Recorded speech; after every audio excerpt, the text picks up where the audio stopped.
backups. Yeah, the bullshit backups. That's what you are. There you go. Y'all just sit there, Boo-boo-up. just sit there and look pretty. Yo, yo, yo! What's crack-a-lacking on this beautiful Friday? Y'all can see we are already having a wonderful time. We're so glad that y'all could join us. Going to have a good show today, as always. Got some gentlemen that I met at the Texas Trucking Show that are going to be our guests today. Carlos and Gino with EF Routing. Got a pretty cool platform, really interesting stuff, and excited to bring that to y'all. And for our news today, we just have a fun little video of a truck driver and some train drivers exchanging communication transportation way. So y'all sit back, relax, pop a top, and enjoy the lounge.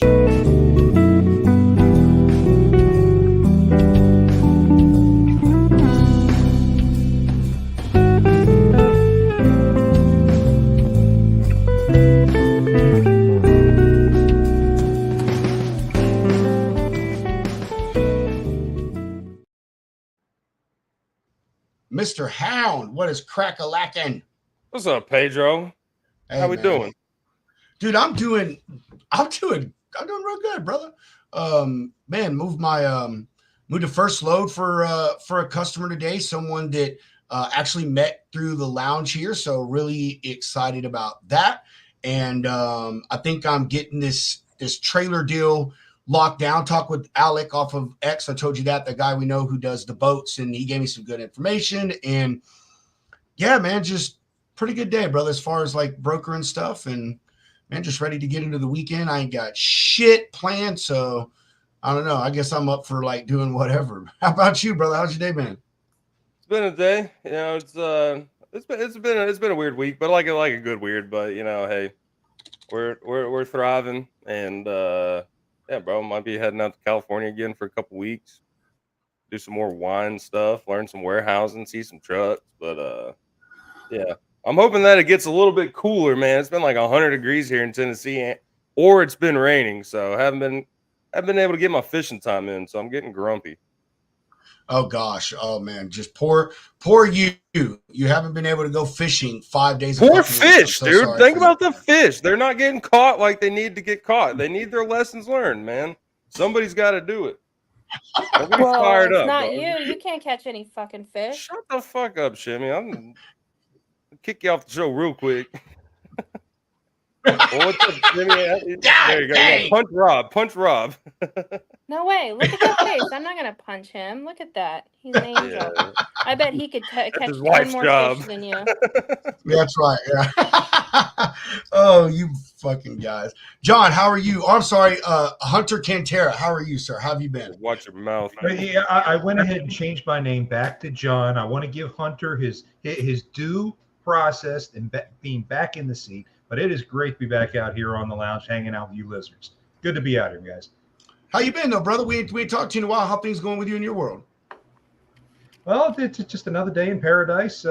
Busy as hell, dispatching like always.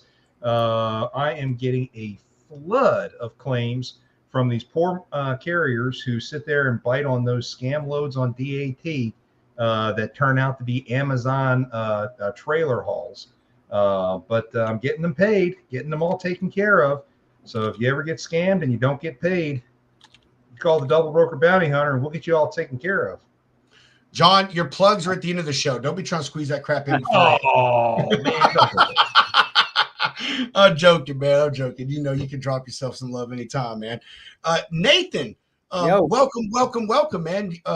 First time caller. Yeah. Or I'm sorry, long time listener, first time caller. Yeah, that's me. Thanks to Shimmy giving y'all some shout outs and some connections. And yeah, y'all popped up on my radar here recently. Speaking of scams and fraud and shit like that, my podcast, 2 podcast episodes ago, was with a guy who's like a transportation lawyer. We talked a lot about scammy, fraudy sort of stuff. Might want to check it out. His name is Craig Helmrich. And the best story that came out of that was a fake shipper who was posing to be Taco Bell and had broker moving ramen noodles for them. And oh, bro. Yeah. yeah. Hey, I'm gonna go watch that. You have so got to hook us up with that guy, and then we'll hook you up with the guy we know that's doing fighting freight guards. His name is Dan Artave. He's taking on freight guards for them for the carriers, man. So we'll swap on the lawyer thing. Yeah. Okay. All right. Oh hell, Dan and I've already resolved a couple of cases together. He's Have awesome. you really? Yeah. Yeah, No right after we recorded that show, he helped me with a case, and we got it solved that next day. Yeah, dude, that is so awesome. Everybody watching, take notes on the Lounge Collective and the power that it beholds, man. That's fucking awesome, dude. But I am upset that there is not ramen noodles incorporated with Taco Bell. That might just be because I'm hungry, but that sounds awesome. So the next best story that he shared was regarding a truck that pulled up to a dock with like scribbled permanent marker on a piece of paper, MC tags on the side, and the two dudes driving were wearing all black and ski masks. And the dock guys asked, "What's up with the ski mask, guys?" And they're like, "It's COVID, it's for protection." Totally made off with a load of jet skis, never to be seen again because dumbass warehouse guys loaded him up and said, "Have a good trip." Yeah, to guys in ski masks. So like nothing is sacred anymore. Hey man, hey, was it close to Halloween? I mean, you never know. Maybe they were on their way to a costume party. You know what I'm saying? What a lame excuse. That's what I was saying. Man, we're on the way to a costume party. Yeah. That would have been better than COVID. Yeah. That's true. Sure. That's true. Miss Shimmy, welcome back. How are you doing? How have you been since we last talked to you? Lovely. I have a headache, but I'm happy it's Friday. maybe you have a headache because it's not the weekend yet. You know what I mean? After maybe here in 45 minutes, your headache will go away because it'll be quitting time. It'll technically be the weekend. Yeah, maybe I'll try fishing for the first time. You'll probably catch more fish than Hunter. Bingo. There you go. Shimmy done started in with that one. We're gonna just keep rolling with that. It's already happening across the board, man. But it's all right though. You need a little motivation. If you ain't got no haters, you ain't popping. That's all I know.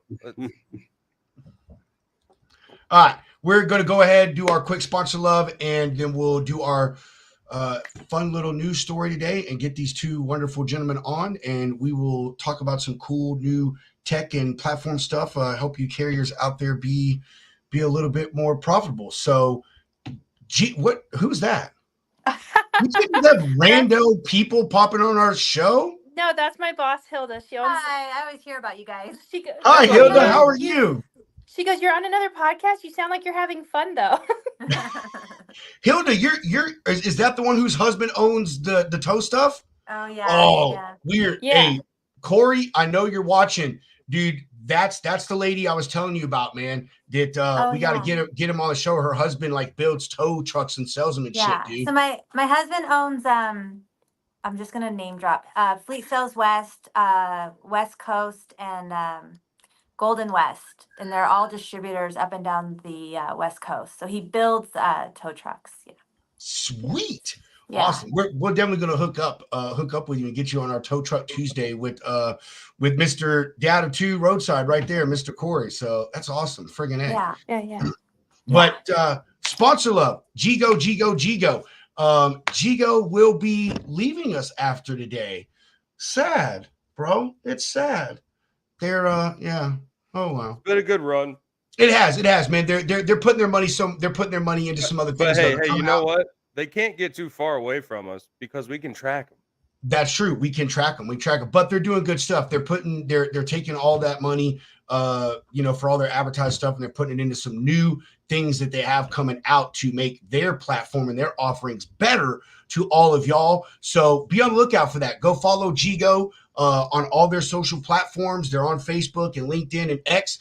Go follow Joseph Daniel, the VP of sales for Gigo, and he's going to be putting out all of those updates as they become available.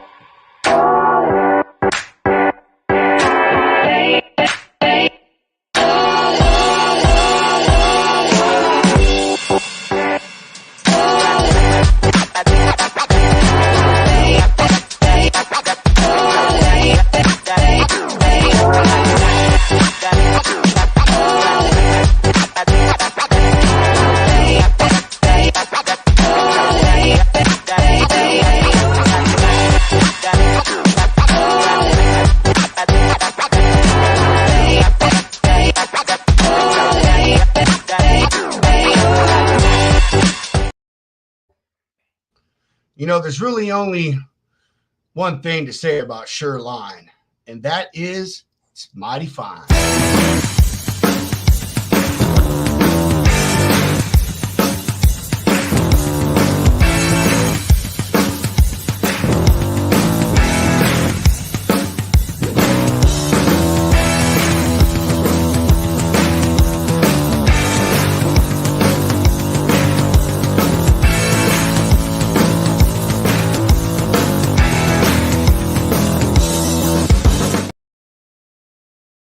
Awesome sauce. Now we're going to just go ahead, do this fun little news story, something I ran across, something I'm going to try to do every Friday instead of some normal news, maybe try to find something interesting like this and end our weekend on a funny note.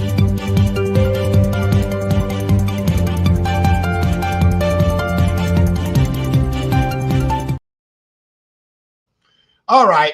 We all know how much truck drivers love when people come by them and they do the horn honk sign. Okay. Super great. Here is a wonderful video of a truck driver who you will hear acting like a child trying to get trains to play the honking game. CSX is listening today.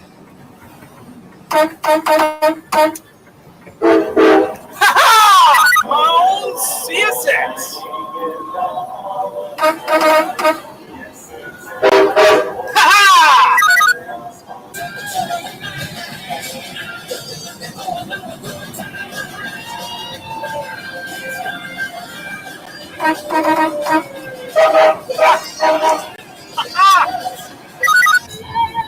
CSX. Come on, come on, come on.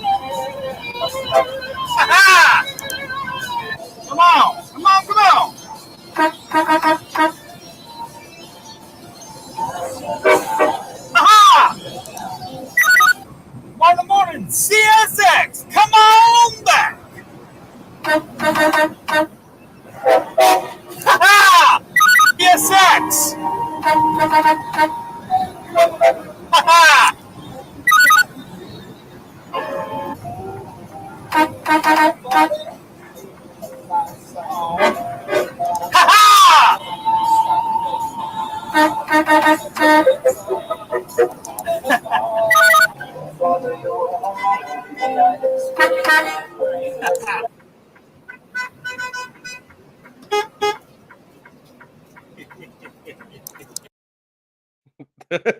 Dude, that's so fucking funny.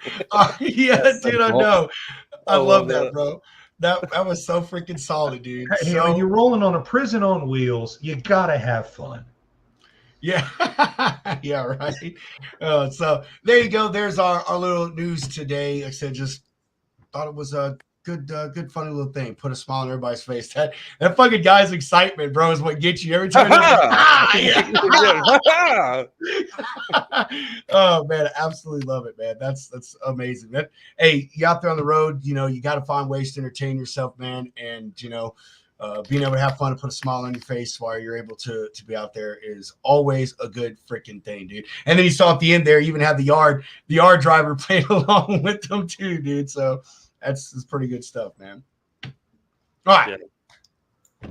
Let's do this funky chicken, man. Let's bring these wonderful gentlemen on with EF routing here. So everybody, Carlos and Gino.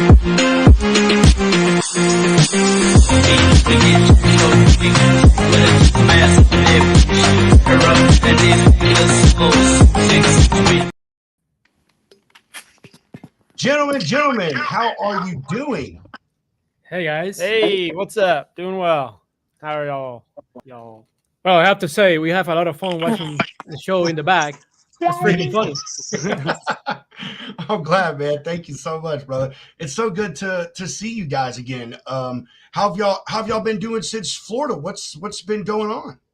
I mean, Florida. Sorry, since Texas, y'all were in Florida. Brain fart. We have been all around. We have been rolling across America a lot. Yeah. How many miles we drove last month? Like 4,000? I think we rented a truck from a guy on some app and put 5,000 miles on it. And I don't know if he was expecting that, but it kept rolling, so that was great.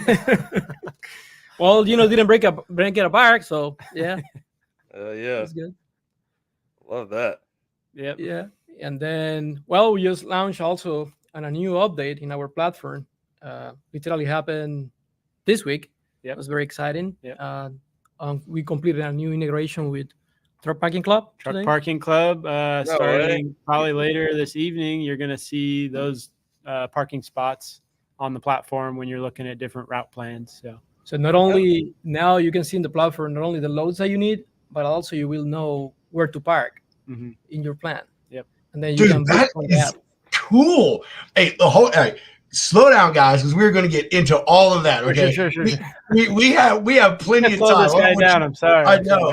Hey, We just wanted to get you excited. No, dude. Hey, I'm already excited, man.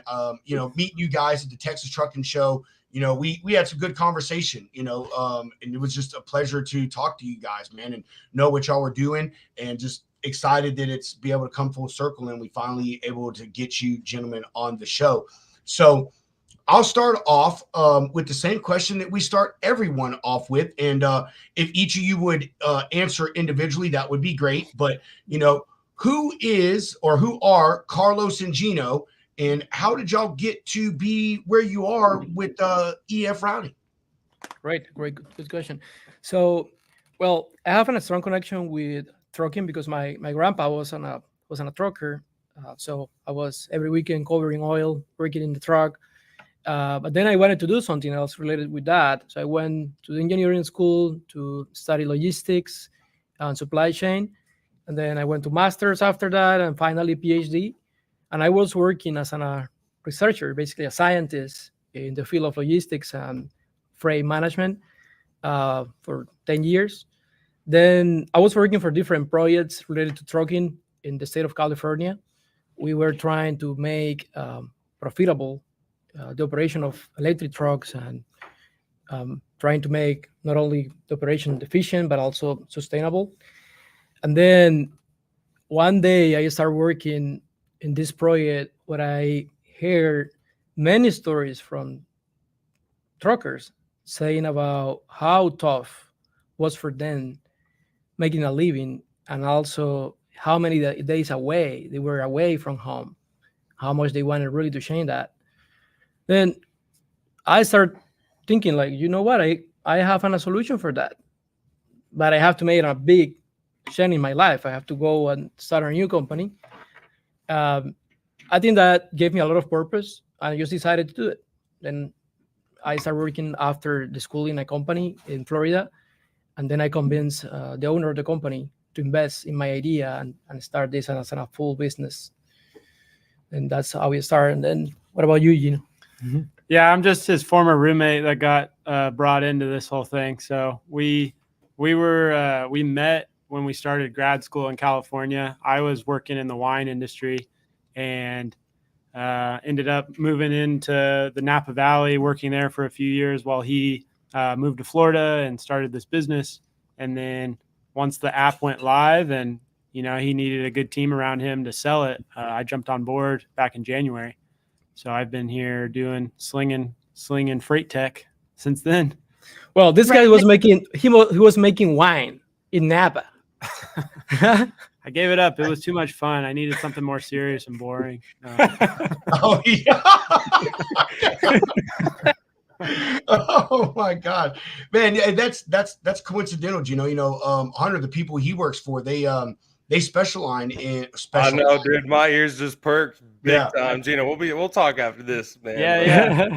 Yeah. I might have burnt some bridges leaving Napa. I think everyone, when you say you're gonna quit your job and go do something else, they just look at you funny, like how could you leave this? But I still got some good connections. Definitely know people that need wine moved. So hell yeah, man, absolutely. Yeah. Well, let's talk about EF routing. I mean, obviously, Carlos, you had the vision, did the school thing, man. Like, brought Gino on. Let's tell us a little bit more about it. Like, obviously, checking out the website. It seems like it's a good way, especially diving off our conversation yesterday. I don't know if you guys checked in on it, but helping drivers kind of get around town more economically.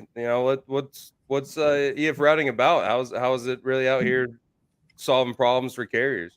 Wait, question.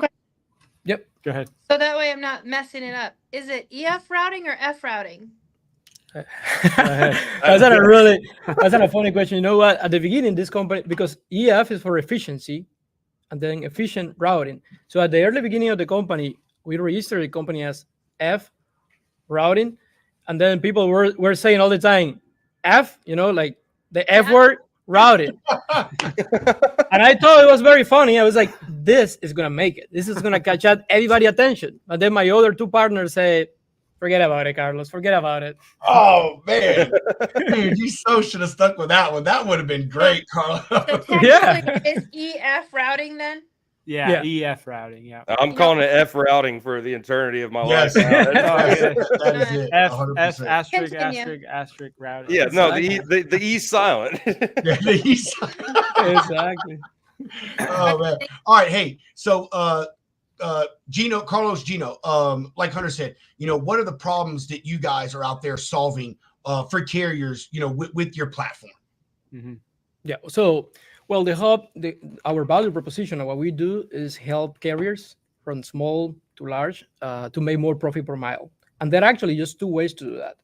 Either you optimize your operation and you reduce the dead miles, or you get also better deals in your operation. So let's say that's on a package. Okay, optimize operations and finding better deals. So that's on a portion of how you make more profit per mile. But another percentage, another package, let's say, is reducing your operative cost, right? And there are different ways to do that.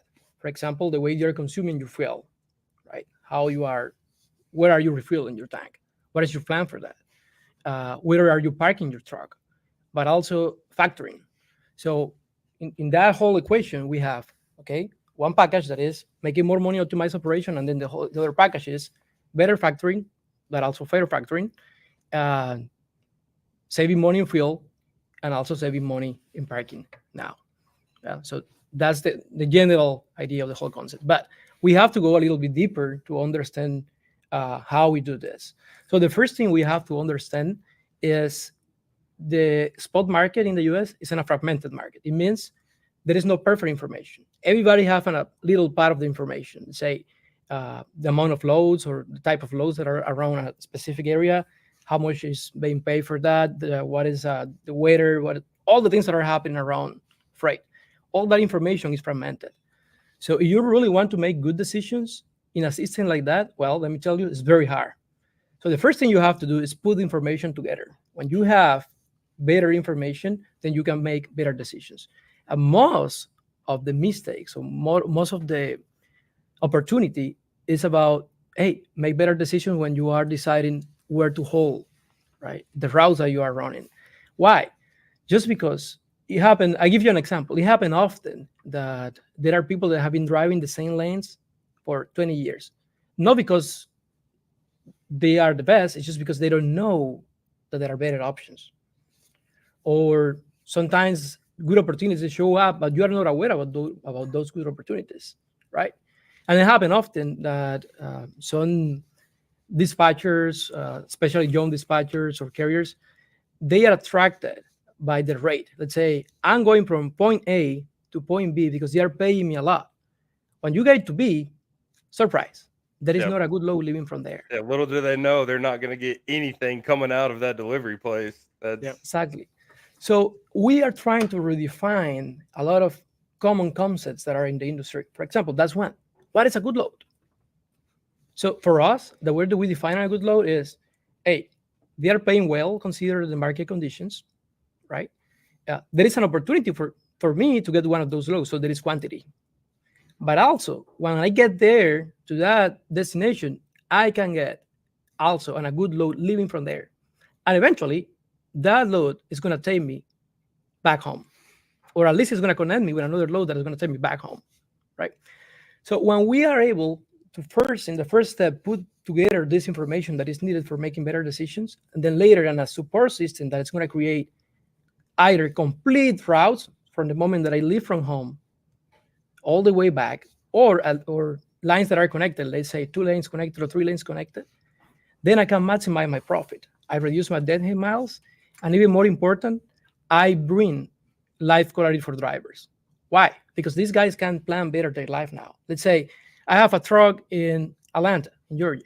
I want to work for 2 weeks. Okay, I find you on a complete route for 2 weeks, right?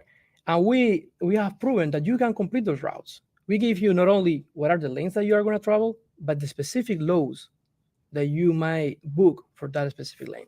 And if for any reason, whatever happened, because we know in logistics always things happen, one of these lanes cannot be completed because you are late, road closure, whatever happened. So the system is capable of changing that. Then you can fix your plan and go back home on time, make as much money as you can, be happy. Our slogan is go efficient, go green, go happy. Those are the three important things for us. I love the idea that you have behind this, Carlos. And it is what you just said is what attracted me to you guys we met at Texas Trucking Show. I have these specific people here with us, like I told y'all backstage, because everyone in this industry, in this screen right here, deals with carriers. And, a thing when it comes to them is knowing what lanes are profitable. We talked about on the show a lot that carriers are very transactional nowadays. They chase dollar amounts, versus looking at the longer picture. It's this load right now. It's not the next load or the 1 or 2 or 3 after that. And that is a lot of times the reason that carriers are having issues is because of that. They're getting that good load, but they're going to an area that the freight is crap. Either the lane rates are low, or even if it is good, there's very little freight there, so it gets snatched up real quick. And also a thing that I have noticed that, or I should say, I have heard and seen that a lot of carriers have gotten out of is the thing that you're doing, and that is, making an area for a carrier to understand, to run in, to be profitable. They used to call it the triangle, but, I say triangle, square, circle, fucking Pentagon, whatever works for you. But the point is understanding, those areas that do have good freight, consistent freight, the seasonality of those lanes do not fluctuate very much. And the big issue with that is, even if they understand it, Carlos, is there's not a platform like yours that kind of wraps all of that into one place. You've got to look at here for rates and here for loads and this place, to understand the routing and the best place to take. And now you've added truck parking, man. So, man, you guys are kicking ass, man. With this. I have to ask. And then wait. Go ahead. I've never used your platform before, so I'm very curious. Are you able to segment the different your different services between different types of equipment? I'm a contract dispatcher. That's my primary job, and I specialize in box trucks and hot shots. So I'm constantly running these guys around. Now I'm very knowledgeable about what markets are good for these guys, and I keep these guys in these markets the best way that I can. So it sounds like you've taken my brain and put it into a computer program, which I'm very grateful for. But I'm wondering if you have the ability to kind of segment that out between different types of equipment. Yeah. We have the technology to do this for any type of equipment. But what the platform started with when it launched last year was dry van, flatbed, and reefer. But we're looking at adding box trucks, hot shots, step decks. There's one more. Oh, power only. But right now, so for you, the platform wouldn't be something you jump on and start using for your clients, but we're hoping to have that capability functional in the platform. And it's going to happen very soon. Just agree. And then, please, when that's ready, send this guy a 6-pack of beer and also an account. Yeah. Yeah. Somebody's bucking for a guest on my spot guest on my show, huh? Question. So are these, the way that you're doing the routing, is that based off of a high probability of loads in the area, or actual loads that are available and like pre-booked in the area? Like how is that being determined? Okay, so there are different ways that we determine that. The first thing is, well, the first load that you are going to get is very important, because if you miss that starting point, then the next loads are not going to be possible. So when we create this, we consider what is having happening today, right? What is available today, what is available in the history, and also the prediction that we have for that, right? Then before we make on a road live, we have a process of testing, which is, okay, let's make someone to complete this route to see is this a consistent route, and also let's simulate the operation of this complete route. Let's say, okay, let's analyze now this route that we have here. What have been the behavior? How many logs actually happen in those places? And then we keep the historical of that, and then we do a bunch of other analytics on that, and then we say, okay, this is a route that we can trust. Go for it. It happens also sometimes that we not necessarily have the complete route, because we cannot guarantee that it's going to be a load in every single lane. But then what we do is we post it as a V hole or a 3 hole, so 2 lanes that are connected, because at least we can guarantee that those 2 connected are going to be possible, right? So that's one of the big things. There is a system, there's an algorithm that lives in the clouds that is 100% of the time is analyzing the whole market, putting things together and doing all these evaluations. So, and then I put it and feed it in the platform once pass all the checks. Does that answer your question, Shimmy? She said yes. She said yes. All right. Hey, before we get to the next question that we have, let's go ahead and take something from our viewer right here, John.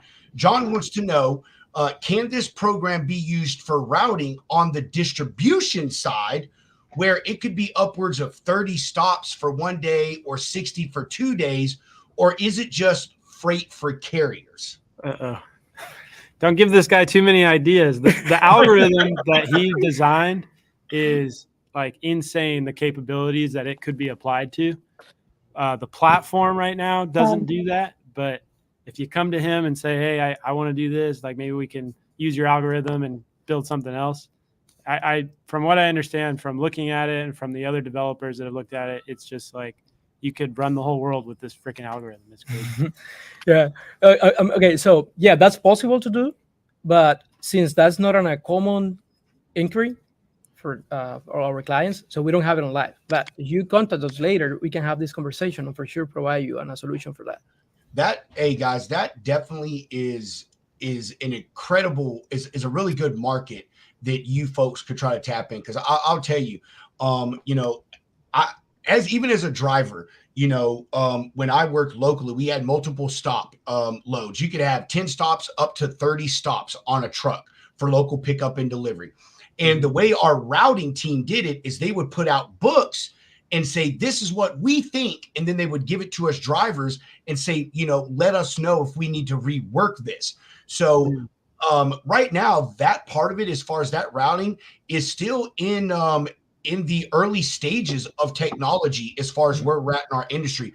I'm sure there's companies out there that you could probably plug stuff in and it'll optimize a route. But just think about what you just said, Carlos. It's an inquiry that we don't get a lot from our customers. And I mean, I could honestly maybe say that probably that's because a lot of these shippers and distributors are just so used to doing it the old way, and there being no one to solve that fucking problem for them, man. You know what I mean? So look at that. See, you come on here, we're giving you business ideas. Hunter and I, whenever you're going to go public, we just let us know so we can make sure that we're standing in line. So we can I used to do residential delivery for Estes back in the day. I had a contract for that with a fleet of box trucks. And you're right, it was 15, 20 deliveries a day coming out of our warehouse per truck. And there was a couple of online apps that were out there that you could use that helped to optimize different routing.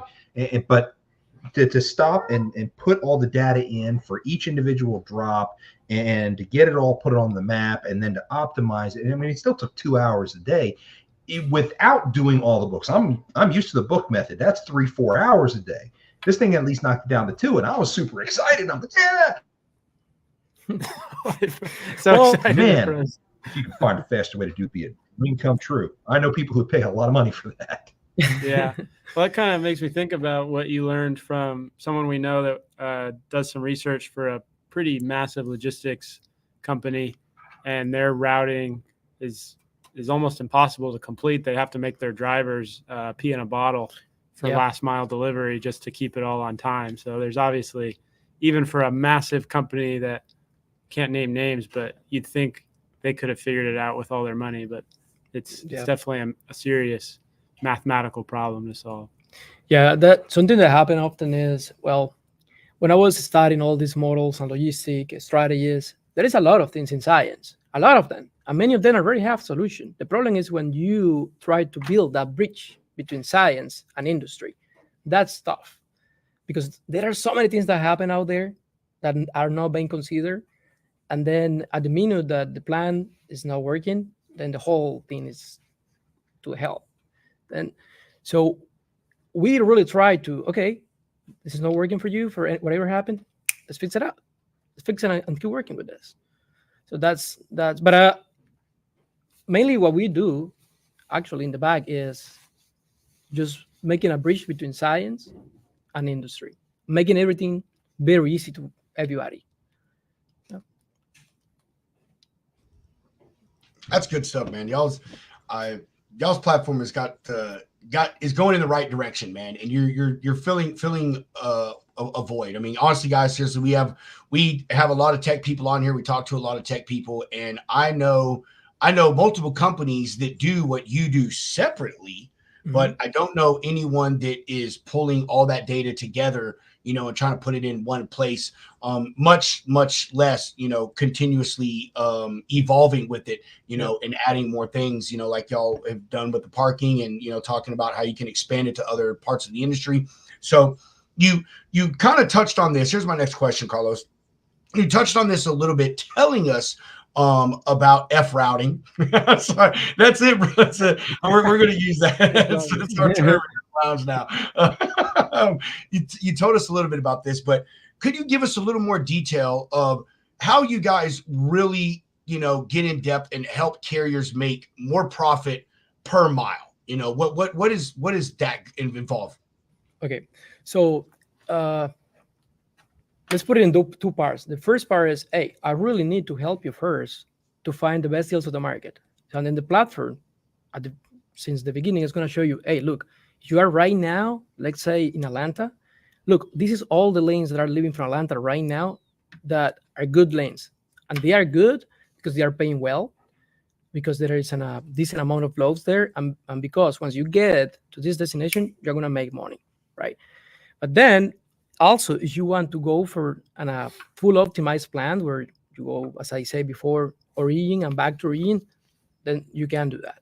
So in that first step, you are making more profit per mile because you are finding better deals and you're optimizing your operation. So at the end of the day, that represents more money in your pocket, less deadheads, less time away from home, right?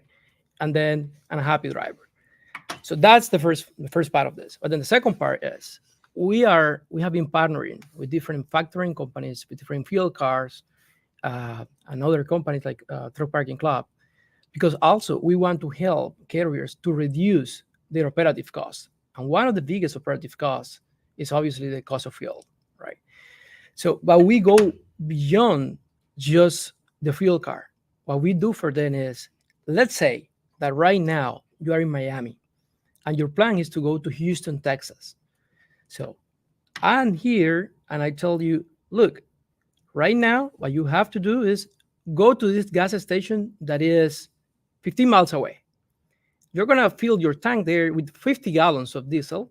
And then later, you're going to go to this other station that is 200 miles away. And there, you're going to put on 100 miles and 100 gallons to make it to Houston, right? That's a perfect plan. But it's not only about telling you what is the cheap gas.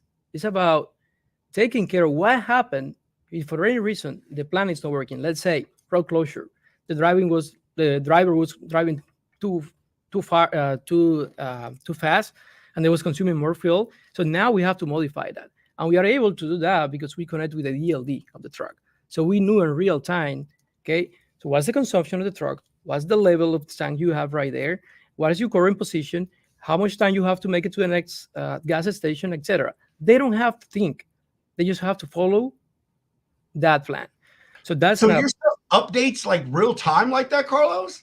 Yeah, we do that right Dude, now. that is cool, bro. That's cool stuff right there, man. Yeah, I just It's need a that sneak peek. We're personally. doing that for some special carriers right now. It's not actually live in the platform, but it's already developed, so it'll be part of it. It's for the people that ask for this service because, there is some confidential agreements here that people have to sign because obviously, so if you are giving access to our platform for the ELD, we know the position of the truck, at least the system knows. So once people really want to jump in the service, then they agree, we offer that service. So that's one part, right? It's about, because honestly, think about this.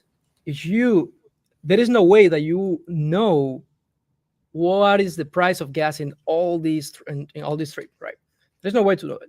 And then it's not only about knowing what's the price of gas, right? It's also, okay, I have to calculate, okay, how much I have to put in this to make it to this next station. And then the whole equation has to be the minimum cost, right? So we cannot do that as a human being, but a computer can do it for you. So, and we make it very simple.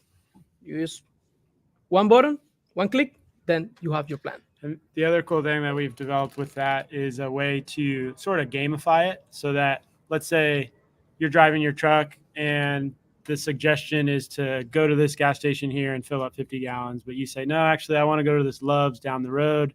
I'm just going to fill up my tank and keep going.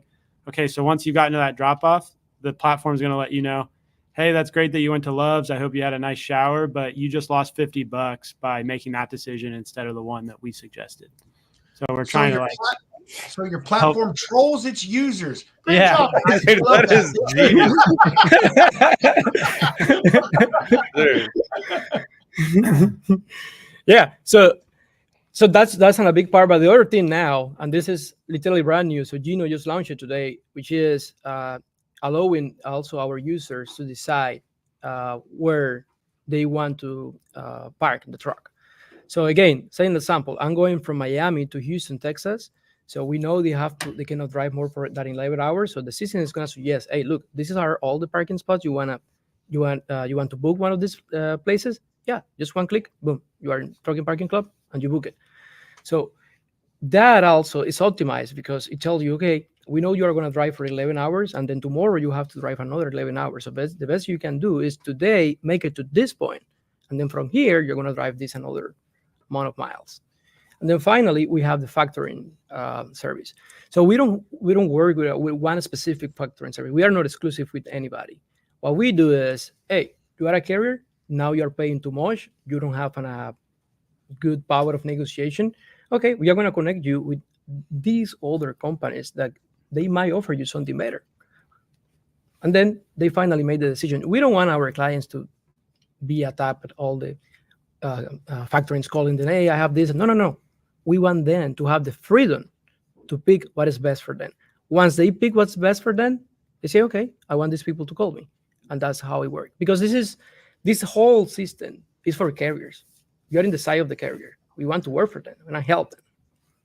Well, since you brought up factoring, I'm just going to go ahead and give our people some love. Sureline, I'm going to hook you guys up with them, man. And this is not just because they're a sponsor, man. I'm telling you, they've been with us for a really long time, and they're amazing. And if part of what your guys' platform is helping drivers to make better decisions, just beyond their routing and their loads, and you're talking about factoring, these guys are great. And also, if you're pulling data from factoring companies for lane rates and stuff, then at the very least, they'll just be another fantastic data point for you gentlemen. So offline, we'll talk. And, if I can, I'd love to hook you guys up with Clint and his people. They're wonderful. I think it makes sense to do that. Yeah. Awesome. Yeah.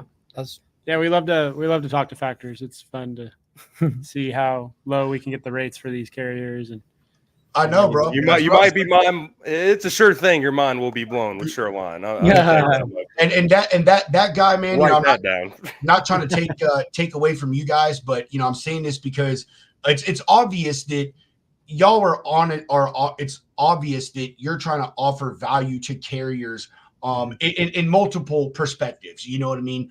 Not just with your platform and being able to route properly and find good loads, but offer them additional resources to be able to save their money. And so these guys, they're fantastic. And Clint spent like 20 years in the baking industry.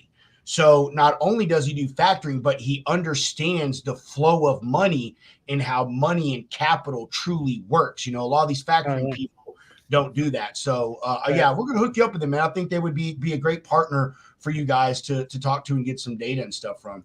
Yeah, we are something I forgot to mention something important, which is we have information, for example, for the rates of transactions that actually happen. So one day I wasn't aware about how people were using the average rate information for negotiating. I was literally listening on a phone call between a carrier and a broker. And then the carrier say, hey, I just checked in this load board and they are proposing or suggesting 220. And then the guy was offering 230. I said, no, I want 30 cents over the average. The guy said, no, I cannot do that. I cannot pay for that. Actually, I'm paying a lot. I have been I was offering like $2 before. And then he didn't take it. And then at the end of the day, he couldn't find any other load. I was like, well, something here is missing. People is having access to data, not to information, which is different. Data is just a number. What are you going to do with that? Information is something that creates an additional value for you to take action. So we are focusing actionable information. So how we transform this, how we change it? Okay, so we put together 4 categories and ranges that say, okay, right now you're getting paid, right now 25% of the market, let's say, is getting paid on $1.50 or below. Another 25% of the market is getting paid between $1.50 and $2. And that's, we're going to consider fair. Another 25% of the people is getting from $2 to $2.50. And that's good. And then the best that we observe is 20% of the people getting paid between $3 or more. Let's give that as an example. So with that, you are in the phone and if you're being screwed or you're receiving something good. So you know that you can negotiate better based on that. Right? That's the difference between having data and having actionable information. And we refresh this every day. I was waiting for you to say that, Carlos, because I tell you, in the interview that we did at Texas Trucking Show, you said almost that same thing, and I was like, damn, Carlos dropping bombs, because that there is a very big distinction between exactly what you said, data and information. Our industry is controlled by data. It is. Every decision in our industry in logistics is made by data. When it comes to freight rates, the amount of capacity that you need, the seasonality, the season that you want to ship, when you're going to get your best prices, so forth, so on. And a lot of folks don't understand how to decipher data. It's just a bunch of fucking numbers to them. They don't get it. But information from the data is the important thing, being able to break that down and give it to someone in a palatable thing to where they can understand it, digest it, and say, okay, this is how I could implement this information from this data into my business to make myself more successful, help me to scale up, bring on more customers, so forth and so on. And I'm glad you finally got to that, Carlos. I'm serious. I was waiting for you to drop that one, brother. I love it. Yeah. Great. I've got a question for you. So for instance, DAT has the scale. Like whenever I go in and I'm quoting off DAT, it's got a scale of range, but it's not like a weighted range. It's like, this is the most that's paid, this is the least that's paid. And, that's great, but then when you're adding in partial rates into that, then it skews the data dramatically. So even when I'm quoting it, I'm having to do that in my head. So let's say I'm putting weight to it. Would your system be able to put weight to it? So if 7 paid at 220 and then 3 paid at 230, would your system say, okay, well, this is the range, but in that range, like this is the running average? Or is it like DAT kind of does it to an extent, but it's usually about 100 to 200 bucks off if you ask me, because just starting low, like from a broker's perspective, starting low, I'm bumping it up, and then sometimes it'll be right there on that mark, but other times it's usually significantly lower, even on a broker to carrier spot kind of spectrum. Yeah, actually, so for what we do, we have that sort of range as the presentation. We don't, it's not as granular as putting in weight. It's something that we would need to get more data points for those transactions, which we don't have directly from the load boards that we're connected with. But it's definitely, I agree with you, it would be important to have that feature. Well, I think it would be like, it would make it a multifunctional tool too. Yeah. Like, yes, you guys are for carriers, but I'm just saying later on down the road, you guys decide, hey, there's a lot of people on this. We kind of want to turn this into a social gathering. You kind of have like a breaker, breaker 19, but it's digital. It's all digital. Yeah. But you've got AI mixed into it, and you're actually, not to say there's not genius truckers out there, but you're gonna make a lot of smart truckers just because of that type of equipment, because they get to see the numbers like I get to see the numbers that they see, so it's informative. I love it. For sure. Yeah, for sure. Yeah, we are trying to be very transparent with the information that we have. So if we cannot prove that information is correct, then we don't just post it. So right now, 98% of the lanes that we have in the system, they have the rate information. That 2% is just because we don't have any proof to say, hey, this is how much people is getting paid. And we don't want to present a rate per mile based on a data point from 2 months ago. You know, if it's not recent, then it shouldn't be there, because that's almost useless at this point. Yeah, I'm with you, and I know it's like you would have to gather from so many different points, but I like you. You guys seem like the hustlers to do it. So yeah, I think we're gonna talk to our developers tomorrow and see what we can do. Yeah. That's awesome though. I like it, guys. Yeah, when the way that we gather this information, we have different sources of different information. We have carriers, large carriers that are sharing with us information about the rate confirmation, so we know that happened. Also with factoring companies, our friends that are dispatchers, they also share information with us. That's 100% anonymous, but at least we know specific information about that, and then we gather that, filter out what is not correct, and then put it for the people. But the important part of this is it have to be simple. It has to be actionable right away. We don't want to complicate things too much, because then it's not making any difference in our audience. So it's safe to say you guys are not just a load board. That's what I've gathered. I've been over here getting my mind blown. Quote tag that for real. Not your average load board. NALB, not your average load board. There you go. Yeah, and I was just gonna say the other cool thing is that we have partnership load boards that we're feeding loads from, but we also have the ability for a user to say, hey, I have a subscription to this load board. I don't want to have that extra tab open. I know you guys aren't partnered with them, but can you just put that into my personal account, and we can do that. See, like that would be cool to have it all just in one spot. We've got dude. We're gonna hook up after this. I'm telling you, I've got several dispatchers that deal with large fleets. John, quit looking at your phone and listen. Kick him out. I've got one of our sponsors that we just ended with them was Lane Runner. They are actually a new rate platform, and they're coming out with a load board as well. But those guys would be a good place for you to get data from. Yep. You know, Shoreline Capital, those folks. So, man, I like having folks like you guys in the industry that like to pull data from multiple places. You know, I'm all for where I see where DAT and Truck Stop have their place in the industry.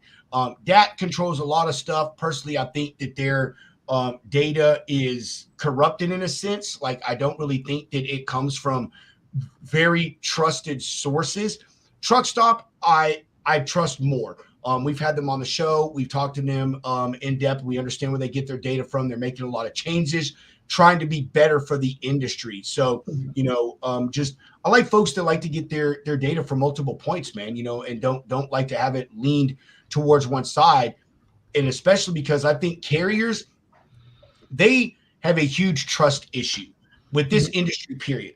They have a trust issue with brokers. They have a trust issue with all the load boards, with the TMSs, with the rate tools, everything. Because, you know, to them, all of that data is being pulled from brokers and shippers and people that are against them. And I'm not saying that in a bad term, but unfortunately, that actually is the way a majority of the time, you know, where they get their data. So, that's why we really wanted to have you guys on the show, is because you guys are attacking it differently and trying to gather that data from multiple points and bring information to these carriers and even, you know, other people on your platform, the brokers and dispatchers, that allows them to make an informed decision based on information from multiple sources, not just, you know, picking and choosing, you know, the folks that want to be a part of it. Yeah, for sure. Yeah. Just to clarify something, so we don't consider ourselves as a load bird. So we are not a load bird. Inside our platform, there is a load bird. It's just like people, carriers, sometimes they say, oh, you're a load bird. Yeah, I find my loads in your platform. No. So the purpose of a load bird is kind of different. The purpose of what we have. The problem that a load bird is solving, this is my personal belief, is the visibility problem, which is, okay, I put a lot of loads there, and by chance, you're going to find one that match your preferences. That means your truck is going to be loaded most of the time. I don't care about how efficient is that or how convenient is the combination of those loads you're putting there, but your truck is loaded.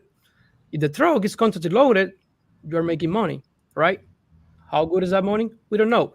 Yeah, when the market is good for carriers, for sure, you are making money. If you're talking about 2-3 years ago in the pandemic period, everybody was making money, right? Now we are in a crisis, in a horrible crisis. So now every penny counts. And this is the time where you have to make really good decisions, right? So that solution, just the load bird, is not enough for that. So we are in between a load bird and a TMS.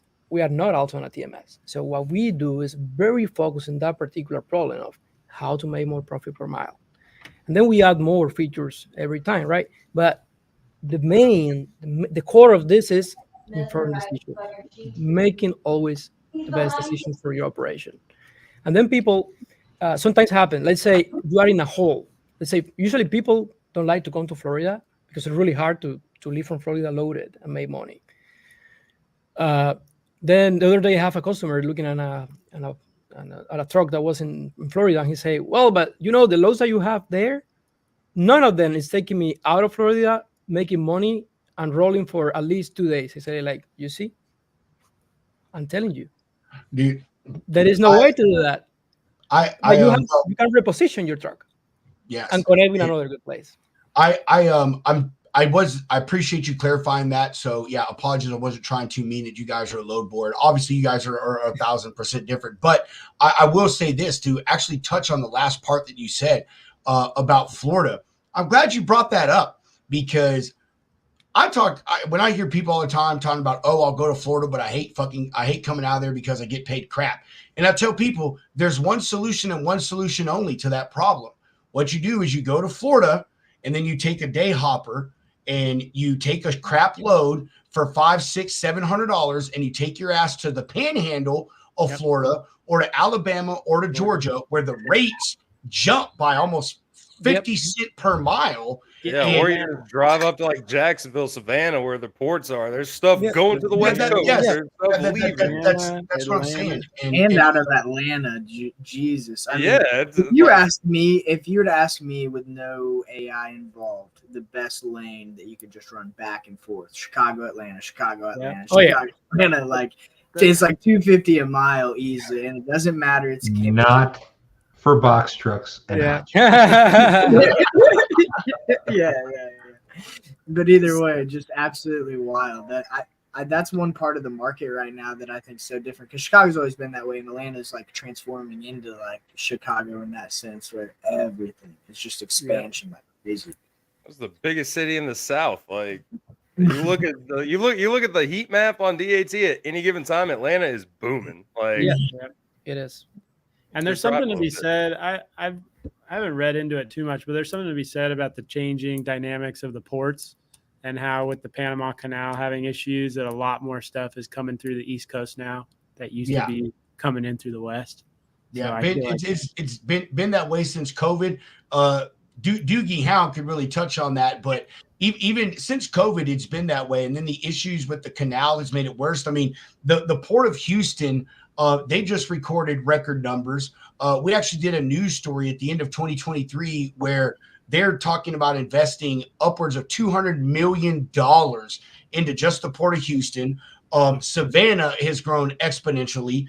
Norfolk got an uptick because of Baltimore. And even though Baltimore's back open, Norfolk is still seeing that uptick because, people that do the shipping with the ports and stuff and containers are just like any other shipper. They don't like change, right. You know what I mean? And so once, Baltimore shut down, they went to Norfolk and they're like, hey, Norfolk is working right now. It's okay. We're just going to stick with this. So, there's a lot of hot stuff going on the East Coast with the port work. I will say COVID and the Panama Canal issue and even stuff with the Red Sea and everything is really, really helping with the uptick of freight coming into the East Coast. And that isn't just a good thing for all you drayage operators and stuff out there. Tell cameraman Joe that he needs to stop showing up just randomly. Look at his stuff. He's moving in today, man. He's moving into his spot.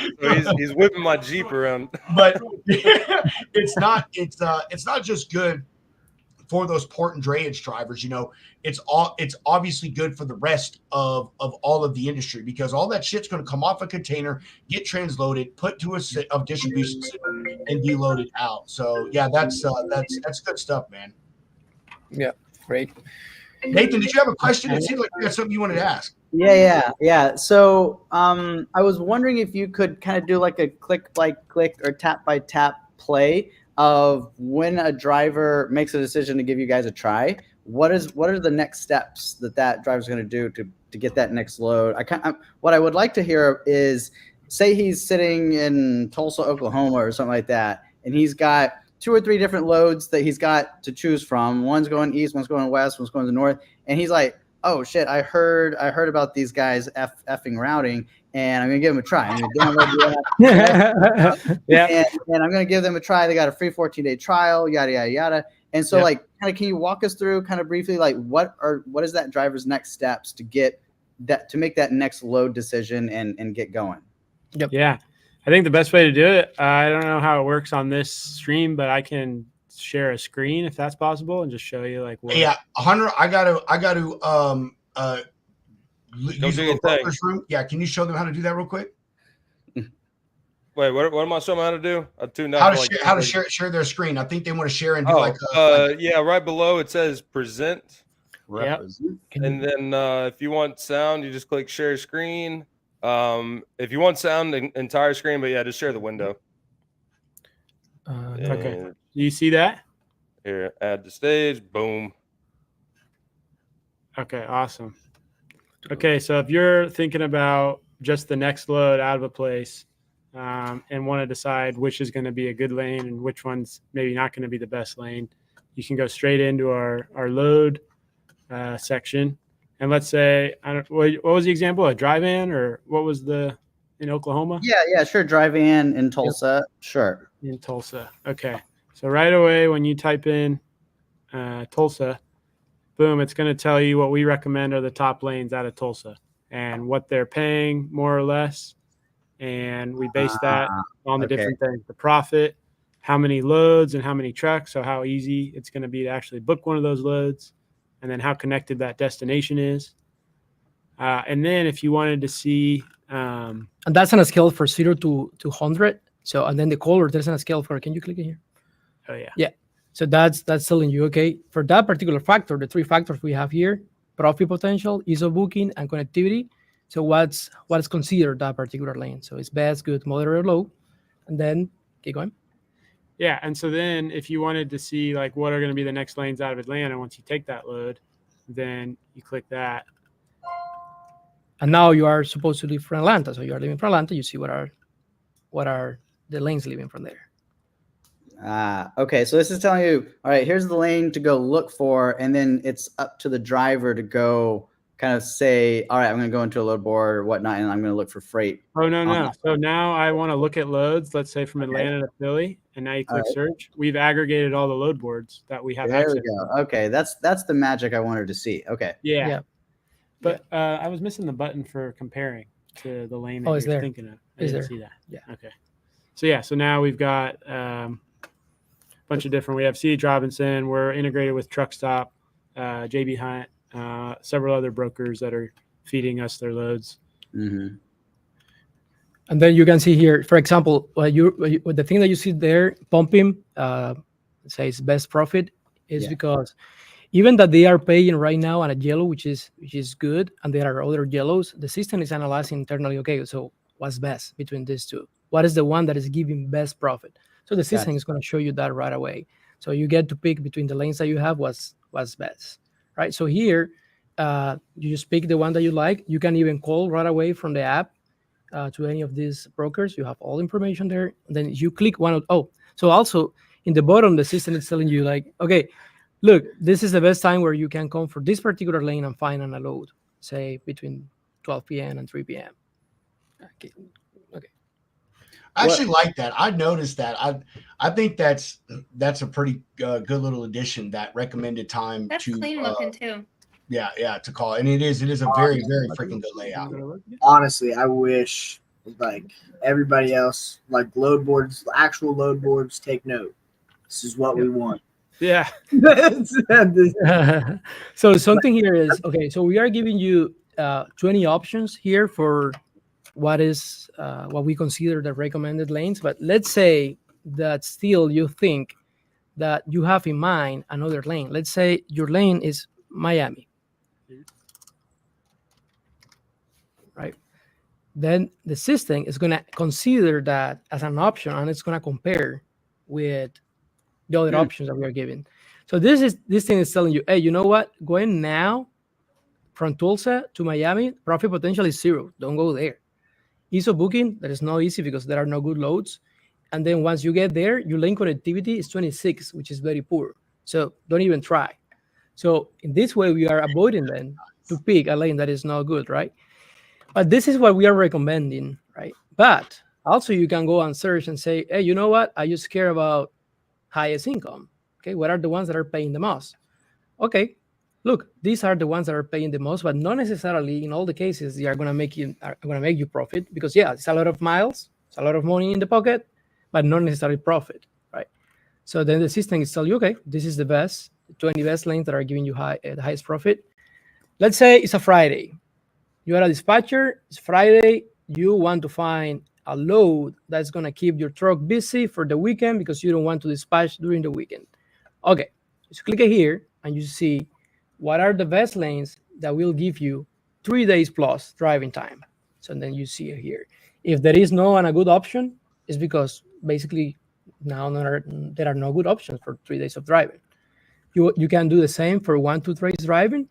And this option here is very good for taking you out of a hole. Let's say you are in a place where you cannot find a load. Rather than just being there 1 day more, you just say, you know what? I'm in Tulsa, Oklahoma, but if I go to Allentown, Pennsylvania, I'm going to make some money, going there. And then from there, I'm going to be really well connected, right? So you get out of that place. Nice. So if for any reason there are regions where you don't want to go, let's say, hey, I just want to operate in the Northeast and Midwest. Okay, cool. You save it like this, and then the system adjusts just for that particular search. And then you see just those places here. It also applies for states, and you can just go back to normal.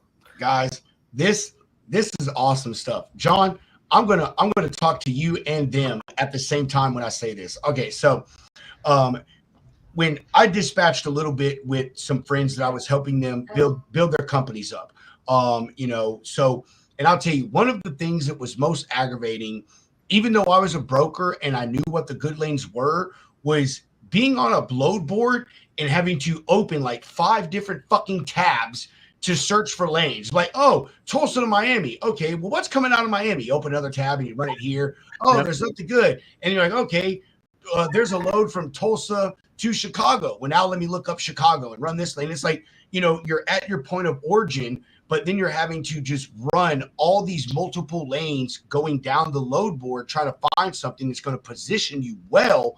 Yeah. And it is an extreme pain in the ass. It is extremely time consuming because you could end up missing the good paying load that you really need or the lane that you really need because you're going down the list and trying to figure out where's the best place to position myself. And then you're like, oh, well, that damn, Tulsa to Chicago load was the one that I should call on, but I've been messing around for 15 minutes. You think that's bad? You think that's bad when you're sitting there messing around with the 53? Okay, try doing that with a box truck. Okay, John and his box truck sits on a board for no more than 30 freaking seconds. Yeah, you have to jump in right away and snatch it as fast as you can because I promise you, some other sucker is. So if you ain't my first call, it's gone when it comes to a box truck. If you're not my first call, it's usually done. Yeah, oh, ain't that and that's what it comes down to is you guys give them the opportunity to be first. Like, yes. Otherwise they weren't. Now they can be first. They don't. You can take the thinking out of it. But so I have Credit Karma. I don't know anybody here use Credit Karma, but it teaches you along the way. It's how I built my credit. It's how I teach my friends how to build their credit. Is honestly through advice from an app. Yep. But it works. But like in your guys' situation, I'm curious what you guys did before this. Like I must have missed it, but. Just out of curiosity, what did you guys do before this? Because it's like you hit every nail on the head. Like, oh, this is freaking brilliant. My mind is beyond blown. I mean, Dr. Carlos, Dr. Carlos, and Dr. Joaquin. Joaquin's our CTO. He's the guy actually making it all function. I've been in logistics and supply chain for 25 years. And this is a level of innovation that I have been waiting for my entire career. This is amazing. Great. Thank you for that. Awesome. That's awesome to hear. John, to answer your question, you're going to have to pay for your damn subscription like everybody else.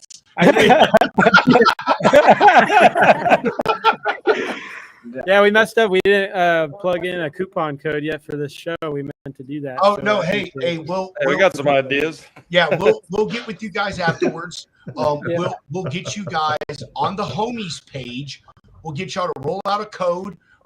We usually get all of our people on the homies page to do lounge 15. I think this one should be John still has to pay. Yes, 50%. You know, that's what it's going to be. That's what it's going to be. Everybody free but John. hey, it's not even going to help me yet. They're still rolling out the hot shots and the box trucks. I'm still absolutely blown away. It doesn't help me. I love it, but I'm still not sold on it. So like normally, like broker thought would be this is truckers learning like how to do this is a bad train of thought. Like I'd be against this, but I'm a good broker, so I'm like, dude, if they're not taking dumb loads, then I can actually get them on mine. So it's kind of like how I see this as a trade-off. Yeah, and what I also tell brokers when I'm trying to get them to spread the word and maybe use it themselves is that, well, this can really help you with your relations with a carrier, because maybe you're only covering so much freight, but you want to be able to keep this guy profitable so that he's coming back around in 2 weeks to take your next load. Yeah. Well, So you can get on and say, hey, do this route for the next 2 weeks. I can help you. I can call these brokers too and see if we can get you hooked up. I've had multiple conversations with carriers, and the only way they book the load is if I can help them find the next one. Exactly. Yeah. so honestly, if I'm sitting there and he brings that up, I'm like, all right, let me pull up the app. I got you, dog. What's the best lane? Go find something to Georgia. go find something to, but that's what's cool is it takes the thought out of it for me, and then I can recommend your app to the guy who's gonna use it. Be like, dude, I took that from an app, and he's gonna be like, oh, it worked, and I'm gonna be like, yeah here you go. Yeah. But the other day I was talking with a broker, and then the guy was telling me, hey, my only problem, I have one single problem that I want to solve. I want to keep the good carriers working with me. But for me, it's impossible because I don't have all the loads to provide him work for the whole month. So like, okay, check it out this. So what he did was he also worked with a group of dispatchers. So now what they are doing is, okay, we have this complete route, but he knows that in 3 days he's gonna have this other lane here. So the truck is being positioned for that. Then he has his truck running all the time. The guy is happy working with them. And then basically they are as a group just dispatching this truck. So the broker is finding loads for the guy, and then the dispatcher is kind of doing the same. So it's actually useful. I'm glad you brought that up, Carlos, because I was just sitting here thinking and was going to make a comment about how this could also be, beneficial for the broker in the sense that, Chase was talking. I all those brokers get the same thing, when we're talking about doing like a dedicated run, and it's like, hey, do you have anything to get me back to match it up? And, obviously 99% of the time, most brokers don't. They're concerned with the customer that they have, trying to service them, and it sounds shitty. They're not worried about trying to get the carrier back to service that customer. And, this is definitely a tool that could be valuable to that. Just like Chase said, like, well, no, I don't have something, but hey, these cats that I know over at EF Routing, they've got a platform that could help you, not only service my lane and make money with me, but also add additional profitable lanes to your business. And I think that is definitely something that is valuable to us. I really that was a very good point to make. I think it like separates, but I think that's what you guys are like. It's like other broker, like the bad brokers are terrified of you guys, so that's good. We already like you. We already like you because like everybody around here, like I don't know Nathan. I haven't met Nathan, but this is my first time. But I can tell he's probably that same dude because everybody in here is like, nobody wants to deal with bad brokers. Everybody's looking across them, and it kind of cuts. It's like cutting the crap just straight in half. Hey, are you going to be able to allow like shippers who want to work with carriers directly to feed their information into it as well? Yes. Yeah, we used to start a new partnership with Transfer Pro, and that's the idea. So we can mix the loads that we already have, so the contracted lanes, and we complement that with the loads that are in the spot market. So we feed the whole database of loads they have, and whatever is missing, boom, feed by EF routing. Hey, I have a question that I just thought of thanks to Chase in this, and this would be invaluable for a broker, is being able to have a way on your platform as a broker to look at the carriers and the lanes, the carriers specifically that are coming into the area that I have a customer in. You guys obviously have that data. And for me, that's a hard struggle for brokers when it comes to like consistent freight. Anything that's dedicated or runs on a certain day every week, is trying to source a good carrier for that.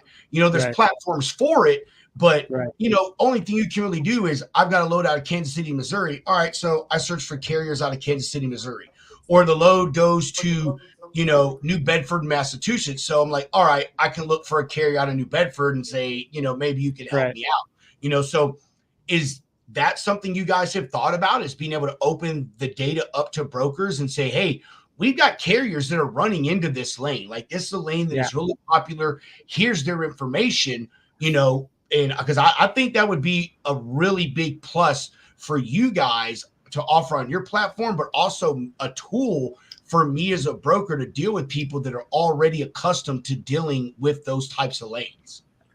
Yeah, for sure. It's not something we have currently in the works, but I know like from what Reed does with lost freight and like publishing capacity so that brokers can see where trucks are actually heading.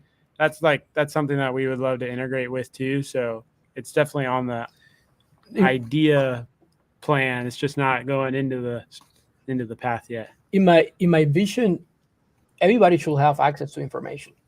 So imagine an industry where everybody have access to the same information. Imagine the quality of the deals that you can do. Let's say that broker that is struggling to move a load from point A to B because it's really hard to leave from B. Yeah, that's the case. Okay, but you can compensate that trip with this older trip or with just more money. So people always, even in a perfect market where everybody's making good decisions, we are going to have money for everybody. We shouldn't be afraid of that, right? Yeah. So it's going to make everything more fair. Carlos, if you and your team can find a way to do what I just said, I'm telling you, not only obviously is it going to bring you more customers, but it's going to elevate you to another level. Because I'm telling you, you said it, that data is important. We've all said that information is important, and if I could be able to utilize the data that gets put into your platform from your users running lanes and doing stuff, and be able to use that as information on my end to take to my customer as a broker, bro, that's fucking invaluable. I'm serious. Because finding capacity, people think that it's easy. Oh, there's millions of drivers on the road. Well, yeah, that's all great. But these drivers, it doesn't mean that you're going to have something that fits what they need. You know what I mean? And it's hard to try to talk some people, I won't say talk to, but get some people to do things because they don't have the right information. Doesn't make sense to them. But, man, I don't know. I'm just saying, if that's something you guys could work on, Carlos, and add that to us brokers, brother, man, I'm fucking telling you that would be invaluable to brokers, man. I mean, and even shippers. You're talking about putting out the shippers. How great would it be for a shipper to know, okay, we're Logistics Lounge, and we got this amazing product right now. Matter of fact, these Only Freight hats. Go ahead and go to our store, catch those. $35 free shipping. We'll get you taken care of. LogisticsLoungeShow.com. There you go. But we've got this amazing product that we're trying to get out, and we need to distribute it to a person, in let's just say Conroe, Texas. Well, as a shipper, I would like to know where carriers are coming in to my location, my area that I'm distributing from, what days, what times, how much capacity is there. So even to shippers, man, that could be invaluable information for them to help make proper strategic business decisions, because maybe they need to ship to Conroe, Texas, but there ain't a lot of freight going there. So maybe they need to shift it over and ship that stuff into Dallas, and then have a Dallas driver take that stuff into their distribution center into Conroe. So, man, would really, hey, just write that down, Carlos. I really think that would be, guys, invaluable. I'm serious, man. I cannot tell you. I think he's writing it all down. Yeah, how fun. I know. Yeah. Hey, Carlos, again, they're serious when they're actually. You have three brokers here who are all like four who are all. That's it. When we go off the show, I'll make sure to send you the Logistics Lounge bank account information so you can send us our royalty checks. You know what I mean? Like, so we can get our fees. Oh my gosh, Nathan, that looks. Yeah, fine. Yeah, definitely taking notes of all of that. I'm glad you are, man. That's a big part about having people on our show, brother. Hunter said it earlier, the Lounge Collective. That is truly a massive part of our show. We bring people on here not only to bring visibility to you and so people can hear what you do, but also because we have tons of guests, man. We're about to celebrate our first birthday. We've done probably 200 shows at this point, and we know tons and tons of people that we interact with, across this industry in a variety of aspects. It's amazing that you guys are doing stuff with Truck Parking Club. We love them. We love Evan, we love Hunter, we love Landry, all of those folks over there, and that's what we like to do with our collective is bring people like you, Carlos and Gino, and your company into this and be able to find ways to take our connections and make them benefit you and you benefit them, which is why I mentioned Shoreline Capital, helping you guys get information on those lanes that are being run. Lane Runner, they're a freight rate tool. They're also opening a load board, man. They're accumulating tons of data as well. Folks like John, who's a dispatcher that dispatches multiple trucks to be able to feed you information on the rates and the stuff that he's getting and provide you feedback. So, dude, yeah, like I said, we'll give you our bank account information. We'll wait for our consulting fees. That's what we're going to call it, Hunter, our consulting fees. Well, like my dad said, my advice is only worth what someone's willing to pay for it. So we'll have to work that out. Hey, Gino, funny enough, my dad, he has a saying. He was born in 58, so he's fucking old. But anytime my dad gives me a valuable piece of information, and I'm like, "Oh, Dad, that's really cool." He's like, "That and 50 cents will get you a cup of coffee." I'm like, "You're born in the 50s because you ain't get a cup of coffee for 50 cents no more." But that's his thing. He says that and 50 cents will get you a cup of coffee. My dad has a similar saying: $50 is $50. Yeah. Oh, and man. pizza's pizza, but that's Dude, don't get me started on pizza. Hey, Hunter, we're going to sidetrack for a minute. I've been fucking craving that pizza that we had at Matt's, bro. dude. I forget the name of that spot, but I don't know if it was just like the high after the 4-hour ride, but man, that shit was so we ate good. there fucking twice, Hunter. We ate there twice. We had free food and still ordered pizza. I still ordered pizza, yes. Yeah, fuck it is. We're going to the craft house or whatever it was. Man, called. Louisville has really good food. I didn't know that. I grew up in Indiana, never went to Louisville ever before that. Yeah. Man, we had some of the best chicken I've ever had. Yeah, dude, Louisville's actually like a really cool town. Like I never would have gave it any credit, but like, man, it might have just been because we were at Matt's. But yeah, the food, the drinks, the bars, like sweet little spot. And then Pedro, where was that one area we went to, like with the bowling alley? Like it was like, I don't know, it kind of reminded me like a pier in Florida. I can't remember. You have like the huge lights, just like bars and shops and restaurants and. Oh I can't remember what that they called downtown that area. Yeah, we were there. I don't remember. It's probably like a version of Power and Light. They got Power and Light districts everywhere, but they're called different things. Yeah. All I know is like I say, complete sidetrack, but I'm actually looking it up right now, bro, so I can find it. Hometown Brewing is what it was called, but it's Craft House Pizza was the fucking place. Dude. Like that. When you guys go to Matt's next year, Carlos and Gino. Hey, Pedro, actually, let's do like a fucking we'll do like a happy hour there or like a lunch or some shit. Dude, yes. We do. Because they got like beer flights and like really good craft beer. Like it's a cool spot too. It's big enough. Like I think they got golden tea too. Yes. We should host a golden tea competition. We should. Hey, Reed stole all the glory this year with his thing at the pub. We're gonna take it next year and we're gonna do some shit at the Craft House Brewery. All right. Yeah. That's good. I mean, just be the after party. There's nothing wrong with being the after party or the after party or the after. No, man, we're getting we're getting day drunk. What do you mean? I mean, we're gonna have other people to be at the booth so we can do more of this stuff next time. Hey, were y'all at Matt? Y'all were at Matt's this year, Carlos and Gino? Yeah, we were at Matt's, but it was just Carlos Augusto and I and man. Yeah, man, Chase, we were back in a corner. It is a fucking nonstop party from like the day before the show until it I mean, literally, we have footage of like people leaving mats, and there's still folks fucking partying out in the parking lot. I tell you Yeah, what, that was pretty cool. that sounds like a good time to me. Yeah, I'm down. Nate, Louisville sounds fun too. They got Jack Harlow. How did you not know that place was cool?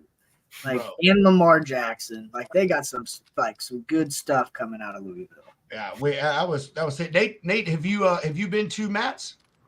I have not. I did think about getting to the one in Houston. That was a few weeks ago. Texas Truck Show. You missed it. That was a good one. Yeah, and it wasn't too far from me. But so I'm kind of plugged in because I have a calendar. It's not freight and transportation focused, but on my website, I have a calendar of like all the supply chain and logistics events going on. And I can't cover every single one, but it's a pretty good calendar overview. And so the Texas Trucking Show was on there. Some of the other sort of carrier symposiums and stuff were on there. But yeah, I saw that Texas one come through, and I thought about getting down there. That Texas one was good. What wasn't it, Carlos Gino? The Texas Truck Show was awesome. It was actually it was surprising for us how great it was, because we thought it was gonna be more smaller, more like the one in Florida is pretty small. It's more oriented towards car carriers, and we thought the Texas one was going to be a lot of just these, like a lot of step deck and like certain specialized. But I mean, everybody was there. So Hey, you know what? Hold on. I actually just thought about something. You guys owe me some fucking swag or something, because my friend. Oh no. My friend signed up with your service at the Texas Trucking Show. Whoa, what was that? Desmond Knotts. Yeah. Dude, all right. Well, which hat you want? We'll put it in the mail, bro. Well, I'm gonna give one. I want the what's that one say on the left? This one. Oh, I like that one. Fueled by Freedom. I like that one, bro. They're both say Fueled by Freedom. Yeah, I like the Fueled by Freedom. I love the patch. I'm not giving you hats. Dude, yeah. I'll take a hat. I'll take a hat and some stickers if you got them. I'll buy a hat. Whatever, however we stay in communication. Here, you're plugging for swag. Come on. We're gonna turn Gino into Oprah. You get a hat. You get a hat. Hey, do y'all have stickers? Do y'all have stickers, guys? No, we don't. Well, we have basically the things we put on the hat could be printed as stickers too. We don't. We haven't. You need to get some stickers, bro. Yeah. Oh, I love stickers. Podcast people are swag whores. Get all the swag. Stickers, Yeah, we're swag. everything. For real, we are. We are swag. I'm gonna send you a hat, but it's gotta go up on that wall over there or something behind you when you're on these shows. Yeah, for sure. No, we Hunter and I wear different hats. So on Friday, I always wear my Only Freight hat. But if you watch our shows, Hunter's wearing our Spill Bully. We're a distributor for them, so Hunter likes pimping them. But dude, if you watch our show, every show, we wear the different hats and stuff that we get. Like yesterday, I wore Riggy's. Riggy does truck parking. They're actually on Truck Parking Club's platform, Riggy's. And I mean, dude, so yeah, bro. There's Road Dog Coffee. Actually, I got too many hats. Yeah, dude. They're all around the house. Like there's not a single room in my house that doesn't have at least 3 hats. Yeah, bro. Yeah, Women get shoes, men get hats. Wow. I don't know, Shimmy. You wear hats? Yeah, I do wear hats. I'm waiting on my Road Dog Coffee hat in the mail. And my Only Freight hat. You're never gonna get it. I told Spencer not to send you one. Spencer would listen to me. No, fuck that. No, we've been homies. I told him, I said, listen, don't you fucking send that crazy ass chick no damn hat, Spencer. Like we You're won't be such a friends. liar. You're such a liar. He was like complaining because he's like, Hunter never wears my damn hat. And I was like, Hunter, wear your hat. I did wear the hat. I did wear the hat a couple shows ago. For 3 years. Question for you all, not to like give away my secrets and stuff, but are y'all familiar with like the website like called Printify? Or it's like print on demand type stuff, so that you all don't need to like print these things, have them in your house, put them in a box, ship them to people. We are, but here's the thing with Printful. because we use Printful as well. Their bulk order numbers fucking suck dick. Yeah, they do offer amazing quality. That's who makes these hats is Printful. Okay. That's it. Well, They if you are guys are amazing, looking for better but- numbers, we have the Colombian connection here. We get all of our stuff brought up when we go down because Yeah, Carlos is I'll- from Colombia. Hey, what I'll else? take 2,000 hats, please. Yes. No. Trying to get away from Kilos of hats. He won't- beautiful he country doesn't with a care lot what's to offer stuffed in more than between just 'em. one special product. Yo, clip that and send it to me. I don't even want. Dude, Hunter, you read my fucking mind, bro. I'll take 200 hats. Yes. Oh man, that was a good one, bro. Oh, that shit was nice, dude. Yeah, no, I like Printful. Printful's great. If like they work great for the regular drop shipping, but yeah, if you are ordering in bulk, I will say their prices. Don't do bulk. Yeah, their prices are not competitive. Yeah, but, we're working on that, but for right now, it is. Yeah, we use Printful. I have the shop up, and I'll just go in there and manually, plug it all in. They do add little notes, dude. Every order number is like a nice little note, like love from the lounge, thank you. Like I don't know, it adds a little special touch to it. But. Fun fact. Somebody here used to own a screen printing and embroidery business and still has all of those abilities. Nathan? Well, all right, if you're talking in third person, that's lame as fuck. So go on and talk about screen printing. Stop beating around the bush. Me, fuckers, me. Give us a quote. With no limits on how many orders. So just saying. That's okay. See, I was gonna buy all that, but I'm probably gonna mess it up. Terrible quality. The only thing I'd ever buy is like a sticker printer. Like pump them out. I'd buy like $30 t-shirts and sell them for 25 or something stupid. You know how much the t-shirts cost, Chase, to buy for selling? I don't buy my own t-shirts. A regular t-shirt, like a Gildan brand t-shirt that all you men are probably wearing is no Gildan. Even if it's not, I'm just using it as an example. Even if you went higher, whatever, like even like American Apparel or something like that, it's like $8 on the high end. It's $1.89 on the low end. I wear either stuff people give me because I support their business, or like stuff my family buys. I don't even know. So I hate to like turn this back to like Dr. Carlos and work and stuff again after this nice merch conversation, but something that's been coming to my mind, Dr. Carlos, is that like clearly you're kind of like after this transparency, democratization of data type of goal, and there's another company some of us have heard of called Uber Freight that has like a similar type of let's make things transparent and everyone know what's going on. Let's all be friends. I'm curious what the interplay or what connect or what competition they play, or if y'all are frenemies or what's going on there, or if anything. Well, so to start with, they are brokers, right? That is digital brokerage. We are no brokers, so our business is type of different. Uber Freight will tell you they're not brokers when you're working with. We're forced to use them, and they'll go, "We're not brokers," and we're like, "Yes, you are. Yes, you are." Well, I think that's they are the biggest representative of digital brokerage, they want it or not. Right? So they're a customer target license deal type of thing, or no? We don't. We don't have any integration with them. I think their business comes from a different place. I think they are not in the business of selling the information or even creating this information for the market. They're just trying to make people to use the platform. This is how they make their money. Honestly, I cannot say much about that because I'm not really very familiar with what they do. Well, and honestly, I think in their aspect, they kind of, it's in their best interest. So from their brokerage side to keep prices low, right? Yeah. So they could, I mean, not saying they would, I don't know, probably good people, but they could easily skew numbers, like if they, in their best interest, so, and basically their platform as a whole basically pits it's the same carrier broker, but it makes it worse because if you talk to me on the phone, I'm at least going to give you the sense of, hey, this is going to get done. But talking to a computer doesn't give you that sense. So Yeah. what is that? So and then they can skew their numbers. So I that would be like, I don't know, injecting poison into something good. And they are talking about their own numbers, about their own loads, right? Yeah. That might not be representative for the whole market.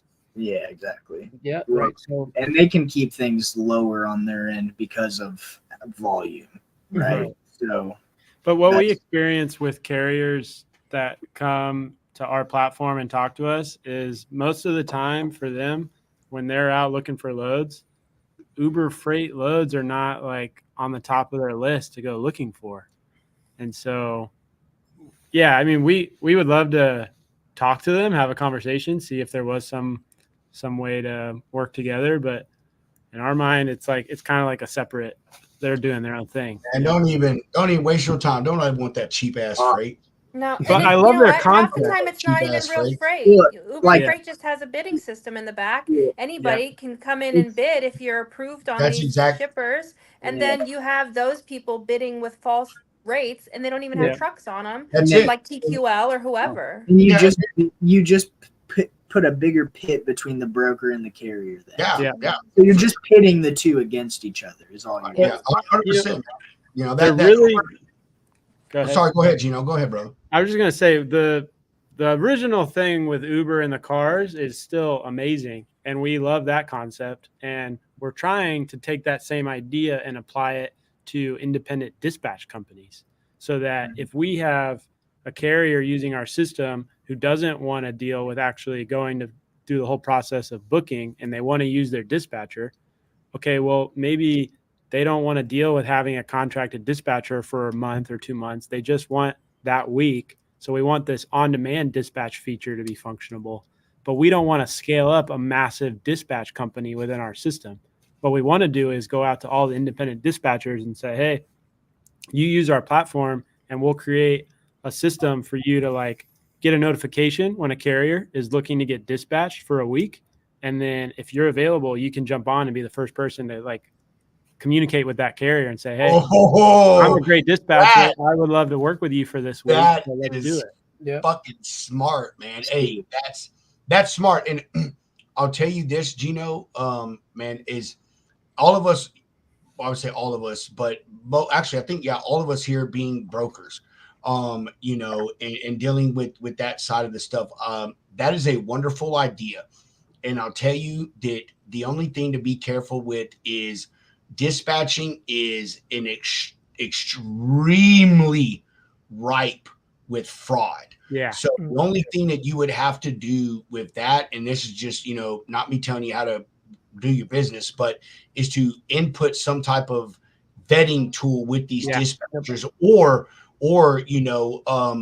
find or people like John that was just on here. That guy has been in this industry for a very long time. He knows a lot of dispatchers. I have another friend of mine, Sam May. He runs a group of 20,000 people in it. He does dispatching, teaches other people how to do dispatching properly. But those would be the initial type of folks you guys would want to get linked up with. And I say that because they would be able to feed you guys reputable, real dispatchers. And this is not me being hateful to people, but it is a very big deal when it with carriers is someone actually here in America that knows what's going on and dealing with it. But I will say, I think that is an amazing idea, guys, because I say this because those overseas and those scammers have given dispatchers a bad name. Yeah. I personally am one that I see that where the role that they play in this industry, as much as carriers hate brokers, I don't care what you say, we have a place in this industry. Okay. Yep. Dispatchers, same thing. Factoring companies, people like you, Carlos and Gino, with EF factoring or EF routing, same thing. But, being able to get yourself in with folks that could lead the right people to you guys, help you do that and be able to provide them with quality leads. And also, I think that's a great thing for carriers because coincidentally, John, John works with a lady named Kate. Kate lives in Houston. The hurricane came through, and Kate could not work because she lost all power. She had, no power, no internet, no nothing. Right. So John had to pull her book of business over to his account and run her stuff for a week. But not all dispatchers know someone or partnered with someone like John that they could just say, hey, take my stuff.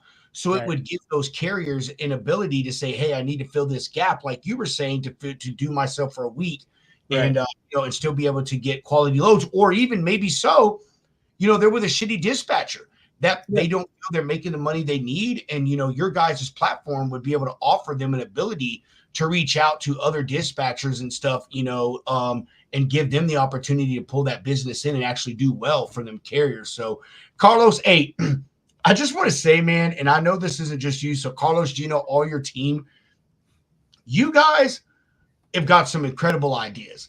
And the platform that you got, Carlos, the way you've set it up is ingenious, because in this, and I'm being serious here, man.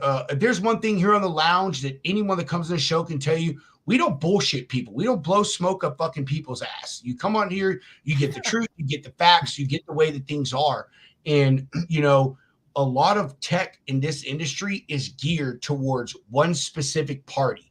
It's either the brokers or it's the carriers. Very few, honestly, are geared towards the shippers, or it's geared towards dispatchers, or whatever the case is. But you guys trying to be a place to where you offer data that can be valuable to all of those players, and do it in a sense to where each other can, see what's going on in the industry and make intelligent decisions, no matter what part that you play in our industry, is a very intuitive step and idea on your end, Carlos, because I know this is all your baby. So, I just want to say that, man. I mean, I'm serious. Everyone on this screen can verify that. There's very few platforms in this industry want to help all the players involved. And that is an extreme rarity. And as Carlos, I want to go back to what you said, the value of information. That is what this comes down to, is you guys are providing information to the industry as a whole, man. Dispatchers, brokers, shippers, carriers, all these people. And I commend you for that, man. I really, really, really do. Thank you for that. We really appreciate your words. We are always here working for the benefit of this industry, in particular for carriers, but we will be very happy to help as much people as we can. We really want to do this for the benefit of this. When we do things here, sometimes we don't even think about ourselves. We think about, okay, how we can actually make someone's life better with this. And well, thank you for having us here. Whoever is listening to this and needs some help with what they are doing, we are here really happy to help. Well, thank you very much for that. Want to say something? Yeah, no, this has been awesome. It's been really good just to talk with all you guys and get your perspectives on it. I mean, we kind of sit and talk to customers all day, but it's good to just get out and talk to people that are on, coming from different areas and see what y'all think. So. Well, honestly, it's just awesome to hear, you can just tell, my favorite thing about it is when somebody's passionate and they're on here talking, you can just tell the difference between, that and then somebody just spewing. And you guys, even just Nathan's question where you guys brought up the screen and showed us how it works, you guys are so upfront with information too. So you can tell that by just showing us, but then you're on the website, actually doing it, and it's like, man, I wish I had that in my life. I need that, and the fact that you're integrating, load board information, carrier information, you're uploading all this different information. It's almost like in baseball, the analytics of baseball, how they're coming to rise. Analytics and trucking is going to be huge. Yeah. I mean, it's funny you say that, because every time when we were trying to come up with what is EF routing, how can we communicate what we are, I keep going back to that movie about the athletics Yeah, yeah. Oakland Athletics. Moneyball. It's like, it's the same idea. Like the industry is stuck in a certain way of thinking about what wins and what performs better, but it's just the numbers, and you just got to put the right numbers together, you know? Yeah. And to kind of coattail off that, I mean, John nailed it. You have so many new tech companies coming in, you know, they see the logistics industry as a whole, you know, and look at it almost as a cash grab. You know, hey, how can I come in here and get a piece of the pie? Well, what you guys are doing is truly like incredibly innovative. It blows me away. Like every question we have lined up, I mean, you guys answered it and then some. And I mean, it's like Jay said it too, man. It's like something that I wish I had. And like, this is something that I truly see changing the industry as a whole. Like, because we need more. We need more stuff like this. Relationships too, because it's going to depict right away. Like, okay, this guy, you know, especially if you, and maybe this is just an idea for the future, but if you were able on the brokerage side, if you ever go down that route, to be able to click and save that carrier into like a little network for that lane, you know, like. You guys basically have every piece of the puzzle, but maybe like the little brokerage parts that you could. It would be huge for you guys, but it would be huge for the whole industry tenfold. And you guys carved out your piece of the pie. You know, you didn't just say. Like you're just like it's so cool too, because like being so like seeing this so early too, there's a lot of things, but there's a million different ways that each of us can see, since we're in different parts too when we deal with different things, that this can go. And I mean, you guys can grow a million different ways. It's so cool. Yeah, thank you. Yeah, it's gonna be hard to keep Carlos going because the control, like he's gonna be going here and here. No, that's how this guy's minds work. But that, I can tell really different places all at once. Those are the people that have the best ideas, though. Well, Gino can tell you about how we create ideas here. It starts. Carlos is that guy that pops an idea out, and then 5 minutes later, he's like, "No, we've already figured that out. We're on to the next one." No, but we appreciate here different things like wine or beer to create new ideas. yeah, dude, creative. That's creative freedom right there. That's being impaired is when the best ideas happen. That's when I have to text myself my ideas. Yeah, exactly. I've just started to do that. Like, you really got to write this down because you're not. Yeah, I keep like same with my hats. I got a notebook in every single room with a pen, and it's even if it's just a dumb thought, like 2 a.m. in the morning, like write it down. You never know. The Mitch Hedberg joke where he's like, you know, he's coming up with his jokes, sitting laying in a hotel room, and he's like, and if the pen and paper is too far away, I have to convince myself the joke wasn't funny. Mitch Hedberg, R.I.P. R.I.P. Yeah, I love him. Yeah, too. Rice is really great if you want to eat 1,000 of something. I love the sesame seed glue. Like, how do they keep the sesame seeds on the bun? There's got to be a glue. Make you think. I love his jokes. They really make you think. Dry cleaning means that this jacket is dirty. But so not winding it down, I guess we are kind of getting more into the freestyle side of things. Carlos, Gino, you guys got some final plugs? Where can we find you? Like, obviously, it's your personal page, but like F routing.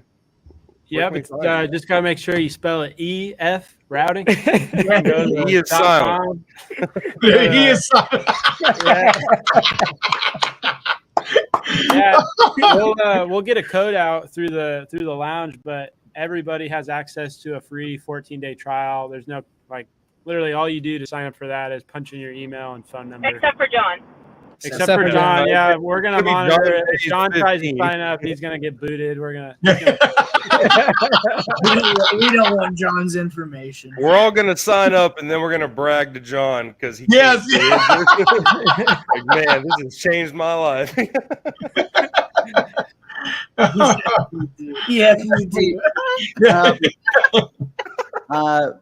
Carlos and Gino, really quick for you. You probably want to go buy the letter F routing.com real quick. for people that misspell it, and it's available for 1 cent right now.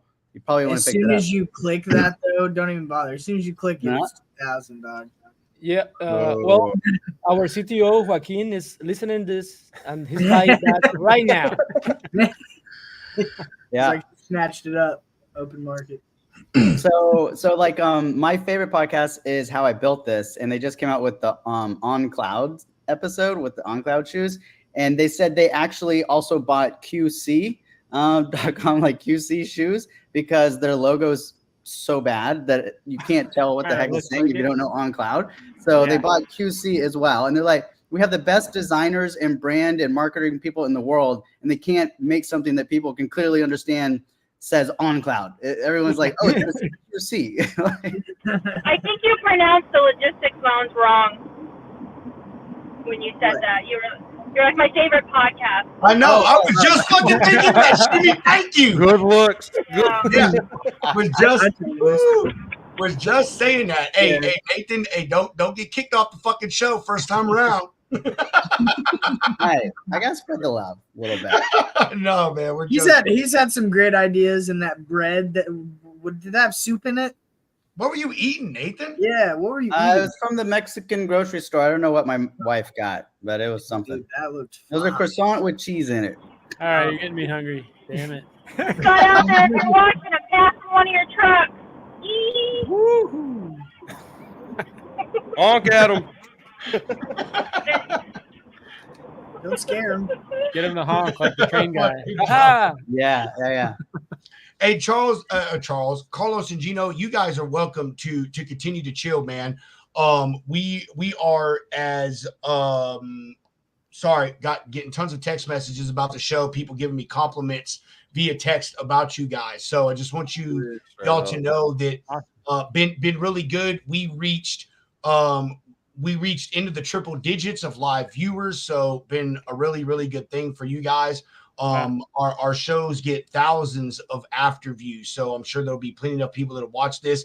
We're definitely going to get with you guys, get that code, and I'm also, like I said, going to share some connections that we have from our collective with you guys to be able to feed you gentlemen, more data, and help y'all better your platform. Not that it isn't already great, but I mean, you guys know, to stay on top, you have to constantly evolve and be the one that gets the best up-to-date data from the best sources. So, if you allow me, I'd, love to share that information with you gentlemen, and we're for sure going to have you back on. And then when we go to Matt's next year, we're going to party it up. Hell yeah. Party at Matt's. And all we need, just make sure, Carlos, you bring our 2,000 hats. You're gonna have Gino there. We're gonna have the best Hats for you. Hats for you. Yes, I love that, dude. That shit would be so great, man. That would be awesome, man. Hey, Sorry. Go ahead, Shimmy. No, go ahead, Shimmy. I was gonna say there's a lot of cool guests on here with like a lot of cool, things, companies, but I mean, we could talk for 2 hours on this, and you could talk 2 more easily because it's so cool. It's so cool. I love this. I love it. I love where you guys are going, and there's so many things you're going to be able to do with it. I just think it's so Jimmy freaking is cool. breaking the law for you. We could talk a couple hours more, but it's 7:00 here. I think we're gonna go over to the elbow room and. What's the elbow room? The elbow room. You got to go to the elbow room. It's the oldest bar in Fort Lauderdale. It's right on the beach. It's cool. Where they make the hats. We make the hats there. There's a little lady in the back that helps us. Yeah. Hey, That's awesome. That's great, man. You guys go have a wonderful time. We just appreciate y'all coming on. But big thanks for chopping it out with us. Like, this is No, we were happy to do it. It was really good to meet you at the show and even think about doing something like this because we try to get on podcasts, but it's just like a lot going on. This guy's brain is all over the place, so it's good to sit down. You guys can go around now and say that you were officially Lounge Lizards. Okay. Hell yeah! Woo! Great. Can I get it tattooed? Do you guys have like a design yet? Dude, if you get a tattoo, that will be the design. That will be whatever. It's just Hunter's face with the lizard tail. Yeah. We with important date, the date of the tattoo. Yes, yeah, yes. Hunter's Yeah, gonna man. get it face tatted. That's what he's gonna do. Oh yeah. Whatever you get, It'll be like the Mike Tyson, but it'll just be a lizard right here. But that's the good thing about being a broker is like Or- you can break the rules of normal yeah, society. or I might get like the teardrop, but it'll be a little lizard right there, you know. Yeah. Oh, that's cool, actually. I like it. Yeah, the You're lizard. crazy, bro. Hey, Carlos and Gino, you guys are welcome back on the show anytime. And I don't mean just as EF routing. You know, Hunter said it. You guys are officially lounge lizards. Once you come on our show, man, you're in the posse forever. You're a lounge lizard. You guys just want to come on. You want to talk about updates. Maybe you just want to chill and chop it up with us. Be a part of the conversation. You know, like Nathan and Chase and Shimmy were tonight. You know, that's the point of the lounge, man. That's why we try to bring multiple people on sometimes with our guests that we know are interested in what they have to say, because just like today, ideas were flowing. You know what I mean? Information was flowing. You guys were putting out stuff. We were giving stuff back. And I think that's valuable for anyone in this industry trying to grow stuff. You know, a lot of folks just go on a podcast and it's just them and one other person, and they just fucking talk about some BS that nobody really cares about. There's no true feedback. So you guys come back anytime that you want and hang out with us, man. You know? Oh, I'm down. That's what I got this microphone for. I'm a lounge lizard now. I'm going to be there. Well, I'm going to say, Hunter, turn yours on, Hunter. Party microphone. I don't know why ours doesn't color change on the name. Oh, look at that. No, but you know what? Actually, like all the good ideas we have here in this time, in these 2 hours, it probably take a lot of time and work and a group of executives to create those ideas. We just did it here naturally. It was organic. It was great. We'll send you our invoice. Our consulting. I'll send you some hats and then we'll go from there. Yeah, let's start with the hats. Yeah. Well, hey, you guys go to the elbow room. Have a great time. Carlos, again, guys, it was great meeting y'all at the truck show. And I'm so glad that we really got to pull it full circle and get you fellas here in the lounge. And I hope y'all agree, but I don't think this will be the last either show or thing that we do together, period. Sure. Yeah. Heck yeah. Sounds good. All right, guys. Y'all be good, man. Have yourself a great weekend. This was awesome. I'll see you guys soon. All right, man. See you in Louisville. Nathan, we're going to switch our attention to your ass. Oh, sweet. Yeah. Sweet. Hold on. Let's fix this here. Let's fix this here. How do we put Nathan? Wait, I don't have a camera. There's not a camera down there, right? Okay. Really? Oh my Lord! That's why it's only freight. There's cameras under the desk, and it's Oh, hey man, dude, thanks for coming on and chilling with us, brother, man. Like, I mean, I know you just been in the background and stuff, but like seriously, thanks for coming on and being a part of the conversation, dude. And being a part of the show. But hey, no one knows who the hell you are, Nathan. Everyone in the audience is like, who the fuck is this guy? So let us know who we're staring at, who we're talking to. So I feel like I was somehow born. So my last name is Cheney. You can't really see it clearly there. But anyway, took me 30-something years to figure out that I'm a supply chain guy with the last name Cheney, and jumped out of, corporate world a couple years ago and started just doing my own thing. Part of that was freight brokering, but realized I needed to call my business something.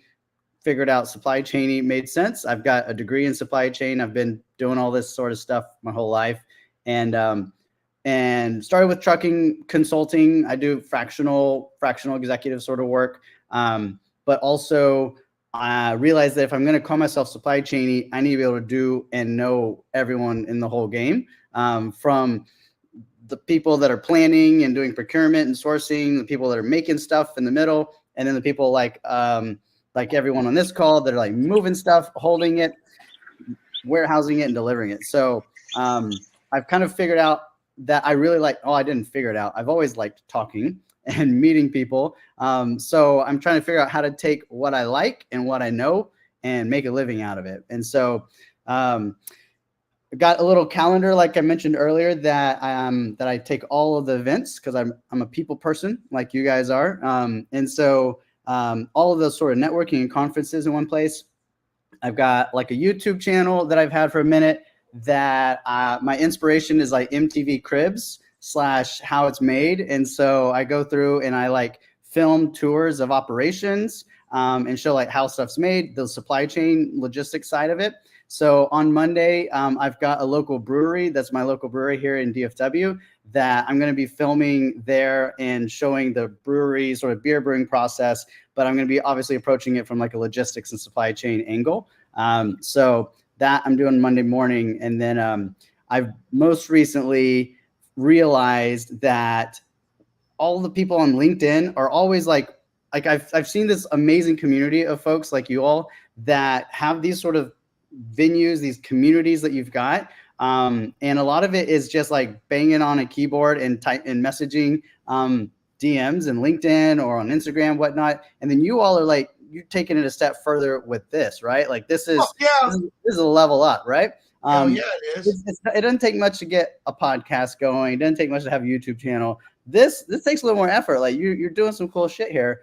And then what I realized is there's one other little trick that I've got up my sleeve that I can do something different that not every other person in the space is doing. And I'm taking a playbook from COVID days. So whenever COVID happened, I was the president of the Council of Supply Chain Management Professionals, which is a mouthful. But here in DFW, and we put on luncheons and we host tours of factories and stuff. And we had to take all that online and virtual during COVID time, right? And so there was this one particular platform that we kind of stumbled upon called Remo.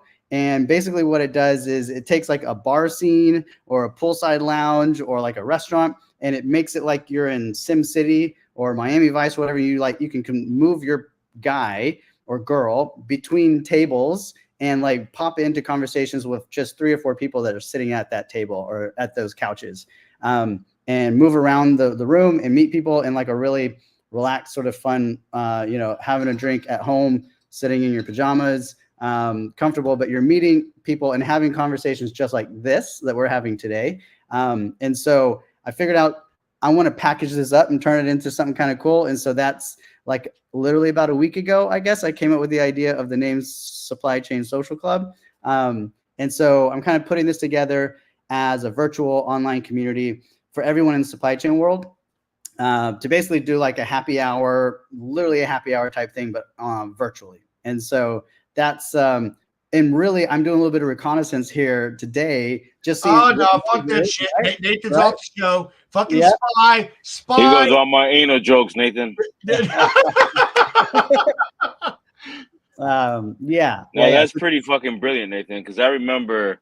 What's up, Pedro? What's up, fucking Hunter, you motherfuckers? What's up, Chase? What's up, Nathan, that's pretty fucking cool. I remember during COVID, Amazon, it failed, but they were beta testing or alpha testing that like tour packages and shit for like $100 virtual tours, and it actually made it. It was taking off pretty decent, but I know Google was doing it, and a lot of other folks are doing it. So it's bringing the supply chain world, fucking brilliant. Yeah.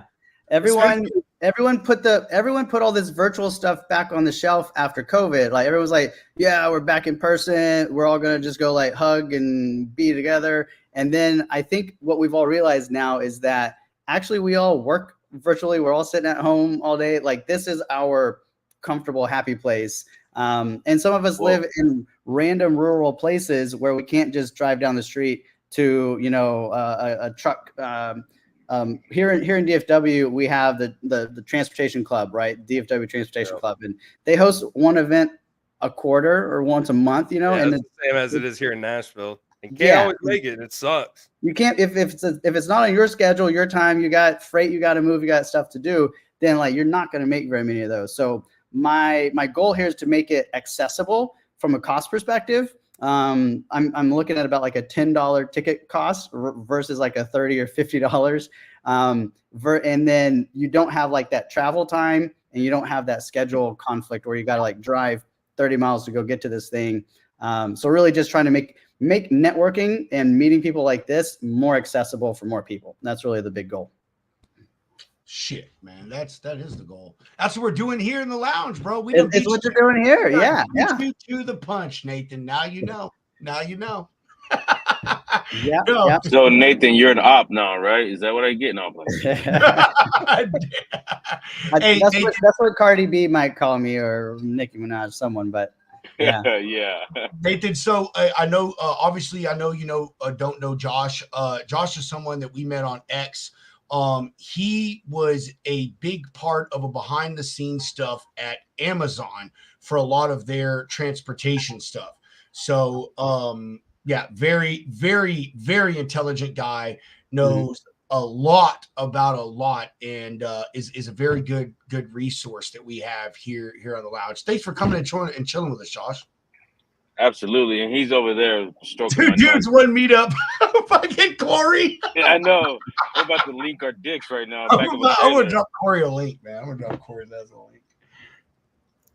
No, Josh, were you on the software side of things, or are you on the I was software and warehouses? operations and S&OP. So during COVID, I was involved with. I fixed their inbound network, first mile network, global network, and I built it from the ground up with software automation. And but I didn't do it by myself, but a shitload of cross functionals. But I was the guy that got it all together, man, and made shit happen. And I wasn't afraid to roll up my sleeves. But I was a slave to Bezos, man. That's the truth, dude. And I'm passing through. That's why I call pass-through solutions, because of my non-compete, them bitches. But I developed my claim to fame is Amazon Relay, which is pretty familiar. Yeah. Hey, so I did back in that time when you were there. I was in the autonomous trucks side of the world, and we were messing around with Amazon, and I was having to do some relays. Corey. Sorry, Nathan. Go. No, yeah. So yeah, if you want any insights on Relay, man, I'm the guy that built it. So. Oh shit! Okay, you're like, I need your autograph. Hey, see, Nathan, you see what you get when you come on the lounge, bro. That's why we call it the collective, man. Josh has a non-compete. Still haven't proven it yet, Josh. Hey, Josh. Hey, we know a lawyer that lives not too far from you there in the Chicagoland area. I text, hey, Matthew Leffler, if you're watching, motherfucker, I text you so many times, you haven't responded, and I'm throwing money at you, you fucking, and I know you're an attorney with a sledgehammer on a fucking billboard somewhere. I'm gonna DM Matt and talk shit to him now. I'm like, what, bro? You got something against my homie? Seriously, man. But it's up in October, so Sage is gonna put it on blast, or the lounge puts it on blast. We all gonna put it on blast. You gonna make us first. Sage, your ass is gonna be second, motherfucker. You gonna get our sloppy second, Sage. How do I find you, Josh? On LinkedIn, I'm probably still on the German Trucking, but Joshua Gonzalez on Axon Carrier Whisper. Yeah, it's me, dude. I'm Nathan Gonzalez Cheney. Yeah, it's a long story, but yeah. You married into that name, or you got some Latin roots? I got sort of halfway adopted into it. Yeah, it was funny. It was when I was 15, I went to go to get my driver's license. My birth certificate said Nathan Gonzalez. My social security card said Nathan Cheney, like my stepdad's name. And I went to the DMV, and they were like, "You're not one single person. We're not issuing you a license." And so he had to go legally adopt me and change my name so I could get my driver's license or learner's permit, or whatever shit. And so we left the Gonzalez in there thinking that it would help me get scholarships for college if I had Gonzalez. That's hilarious. Yeah, bro. That's so smart, fucked up, Nate. That was the strategy. It did not work. I didn't get a single scholarship because I had Gonzalez in my name. That's for sure. Damn. He said it made it even harder. Like Kenny, man, with the white privilege card, dude. Yeah. Fucking God. I've got 2 name badges depending on what conference I'm going to. Oh my God. Smart man. You like the Obama, you dap up with the brothers, and then you like shake hand with the corporate guys. How you doing? My name's philosophy. Yeah. Yeah, man. Being in that world, the corporate world, I started as a broker though. They were a startup within Amazon. We were a startup within Amazon Transportation within Amazon before we had like all the AWS, all the machine learning, all the woo-ha fucking tech, right? And all the smart engineers. We fucking were building scrappy dashboards on our own. But we're using BlueJ as a TMS before we came up with Relay, and we had a legacy ad hoc board, and dude, and then the rest is history. Managing RFPs, like a shit ton on Relay now, and yeah, man. And now I'm building it out on our own. Allegedly, shit. Did I just say that? Hypothetically, you gotta give the quotations on that, Josh. Yeah, there you go. I'm looking at your page. Josh, what you been up to, homie? Getting clobbered on these RFPs, man. Yeah, it is that season. Fuller's over here all bullish on the second half, and I'm like, ugh. I don't know, man. Dude, I did see an article yesterday talking about like, you know, volumes starting to boost in the ports again, and they're like, oh, that's looking good for a good second half of the year. It's like, that's what you said last time. Yep. It seems like every fucking month, the Port of Long Beach has a record amount of volume. Is that? I don't know if I'm the only one that keeps up with that shit, but no, it is having every single time, dude. They're Houston, like, oh yeah, things are so great right now, and it's like, all right, but where's that freight?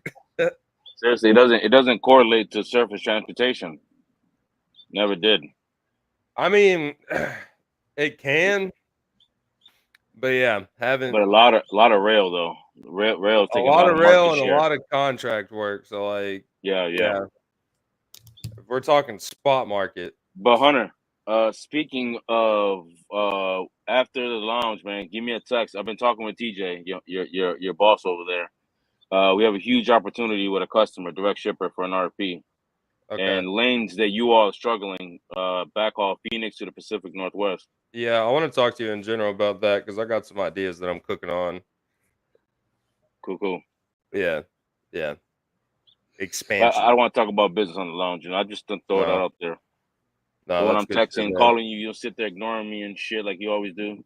Fuck you, bitch. You called me one time. I didn't answer. I called you back, and I ain't heard from you since. Hold that against you forever, dog. You know why? Because you know what? Because Josh be texting people and you don't answer him. He sends your ass guilt trip text, just like he did today. I don't even get that, bro. Just like he did today. Dude, I answer my phone every single time. I won't answer if I'm taking a shit, and I'll leave my phone in the car when I run into the store. Bro, a true salesman would answer the phone when they're taking the shit. I know that's fucking right, Josh. You're thinking the best, right, Pedro? Yeah, clear your ass. That's so grody to me. Hey, and when they ask you, hey, what's that echo? Oh man, I'm inside this warehouse and one of my customers. I'm on site doing small warehouse. Dropping off some packages. That's called dirty money. Dirty money right here. And there's nothing wrong with it. Shitty money. Hey, Josh, tell Hunter he's full of shit. Didn't his ass come on some space the other day and he had his video on and all you saw was like the light on the ceiling in the bathroom? That was sus. Hey, Hunter, I get it, man. I've been there. I close deals like that too, man. Don't worry. You know what they say? I ain't closing no deals. You do your best thinking on the fucking John, bro. You know what I mean? Like as a man, you do your best thinking when you're sitting there dropping a deuce.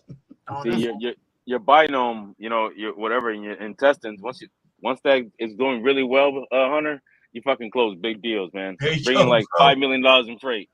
Hey Josh, tell him. He said you need some more fiber in your fucking diet, Hunter. Oh yeah. All right, we'll do a segment on it. I'll just eat a bunch of fiber and laxatives, and I'll do live cold calls from the pot. This is Hunter with PC. I wish you had sounds right now. Man seems so serious about what he's selling, though. Are you okay? Yeah, I'm frustrated because you're not fucking listening to me right now. Dude, that'll be one of the few times in your life when they ask you what you're doing and you can say dropping loads, then it'll be honest. That could go a couple ways, brother. That could go a couple ways. Oh God. Yeah. Nathan is like, I'll do that holy just for shit. you, Josh. I'll do that just for you. I'll start making fucking sales calls from the shitter. I'll even go mobile with it, dude. I'll head over to the local pilot, and it's like, is someone dying next to you? It's like, no, it's one of my drivers. He's having a tough day. I'm with Team Hunter.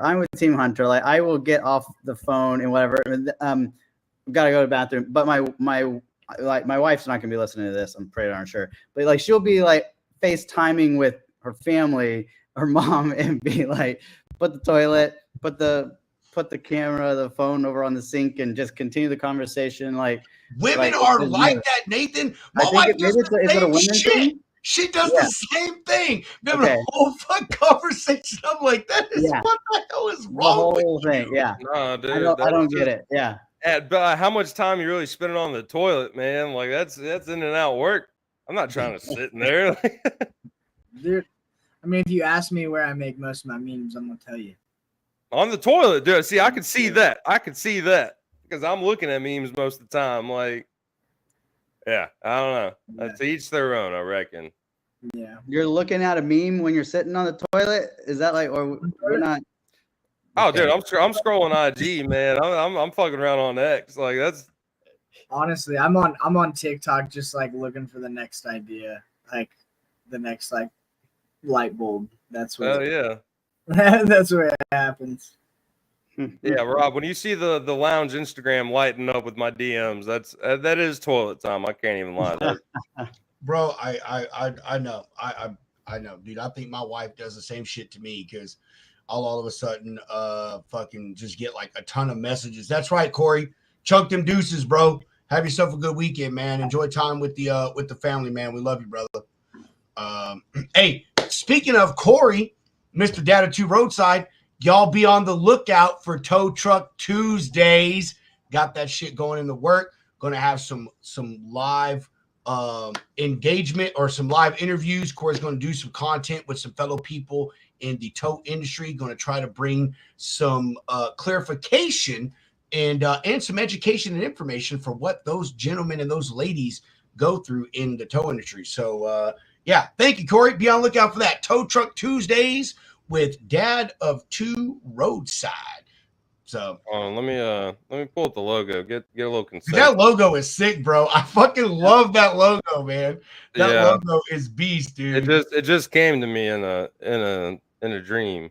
There we go. A little Waffle House love behind it. They won't have the Waffle House, but yeah, dude. Tow Truck Tuesdays. Killer. Hey, coming at you, Thomas. I'm gonna DM it to you from my personal.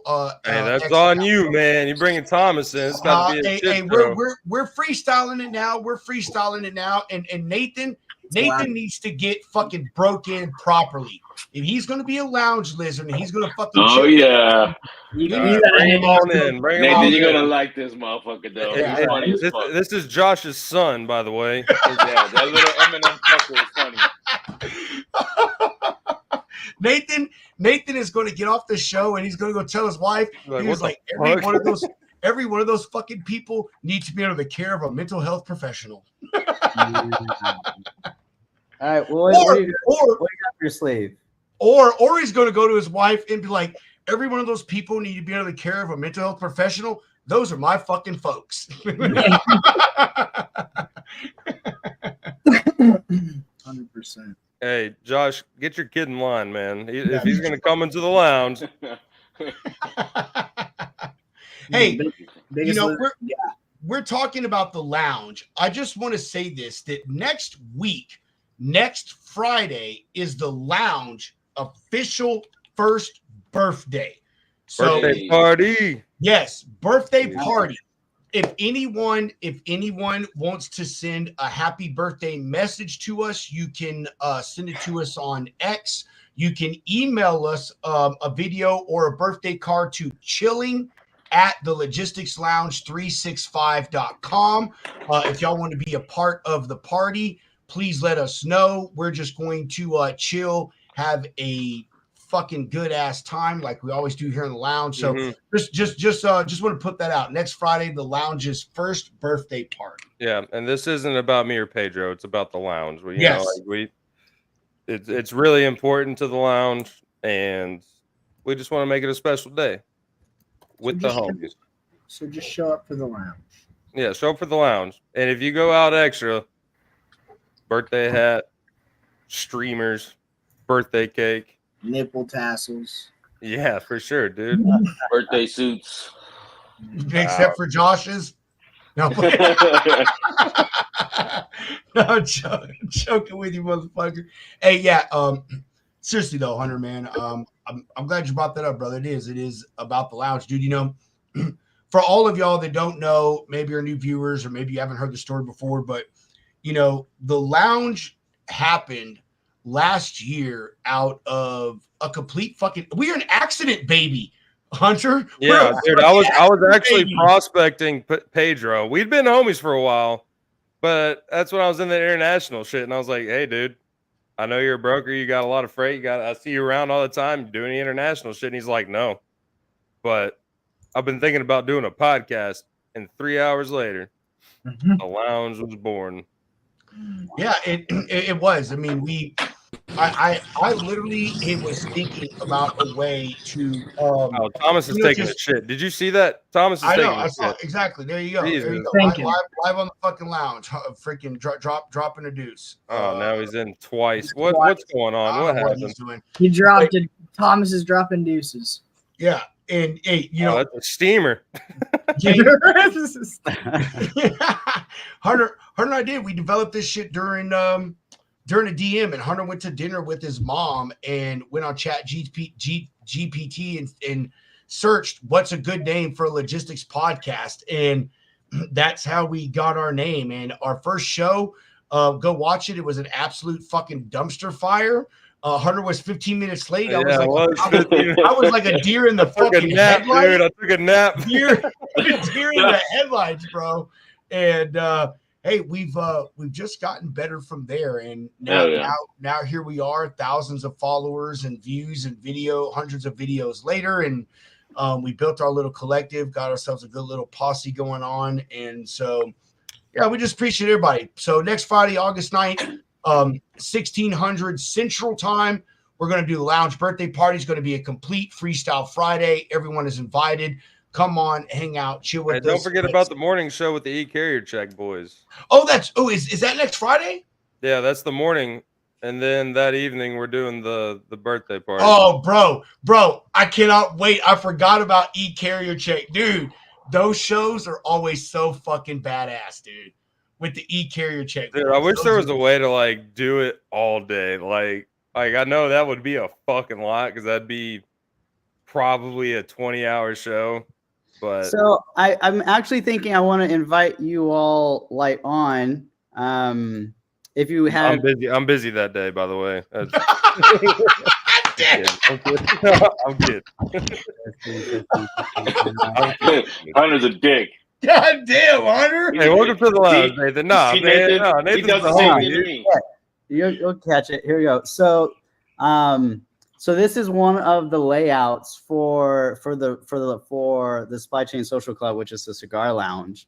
Hey, that's and so I don't know. It would just be like if you were up for it, I can host like an after party, like in the cigar lounge here, for you all, like 8 p.m. You know what? You inspired me to light up a cigar, Nathan. Yeah, Nathan. Like, really though, like, definitely want to.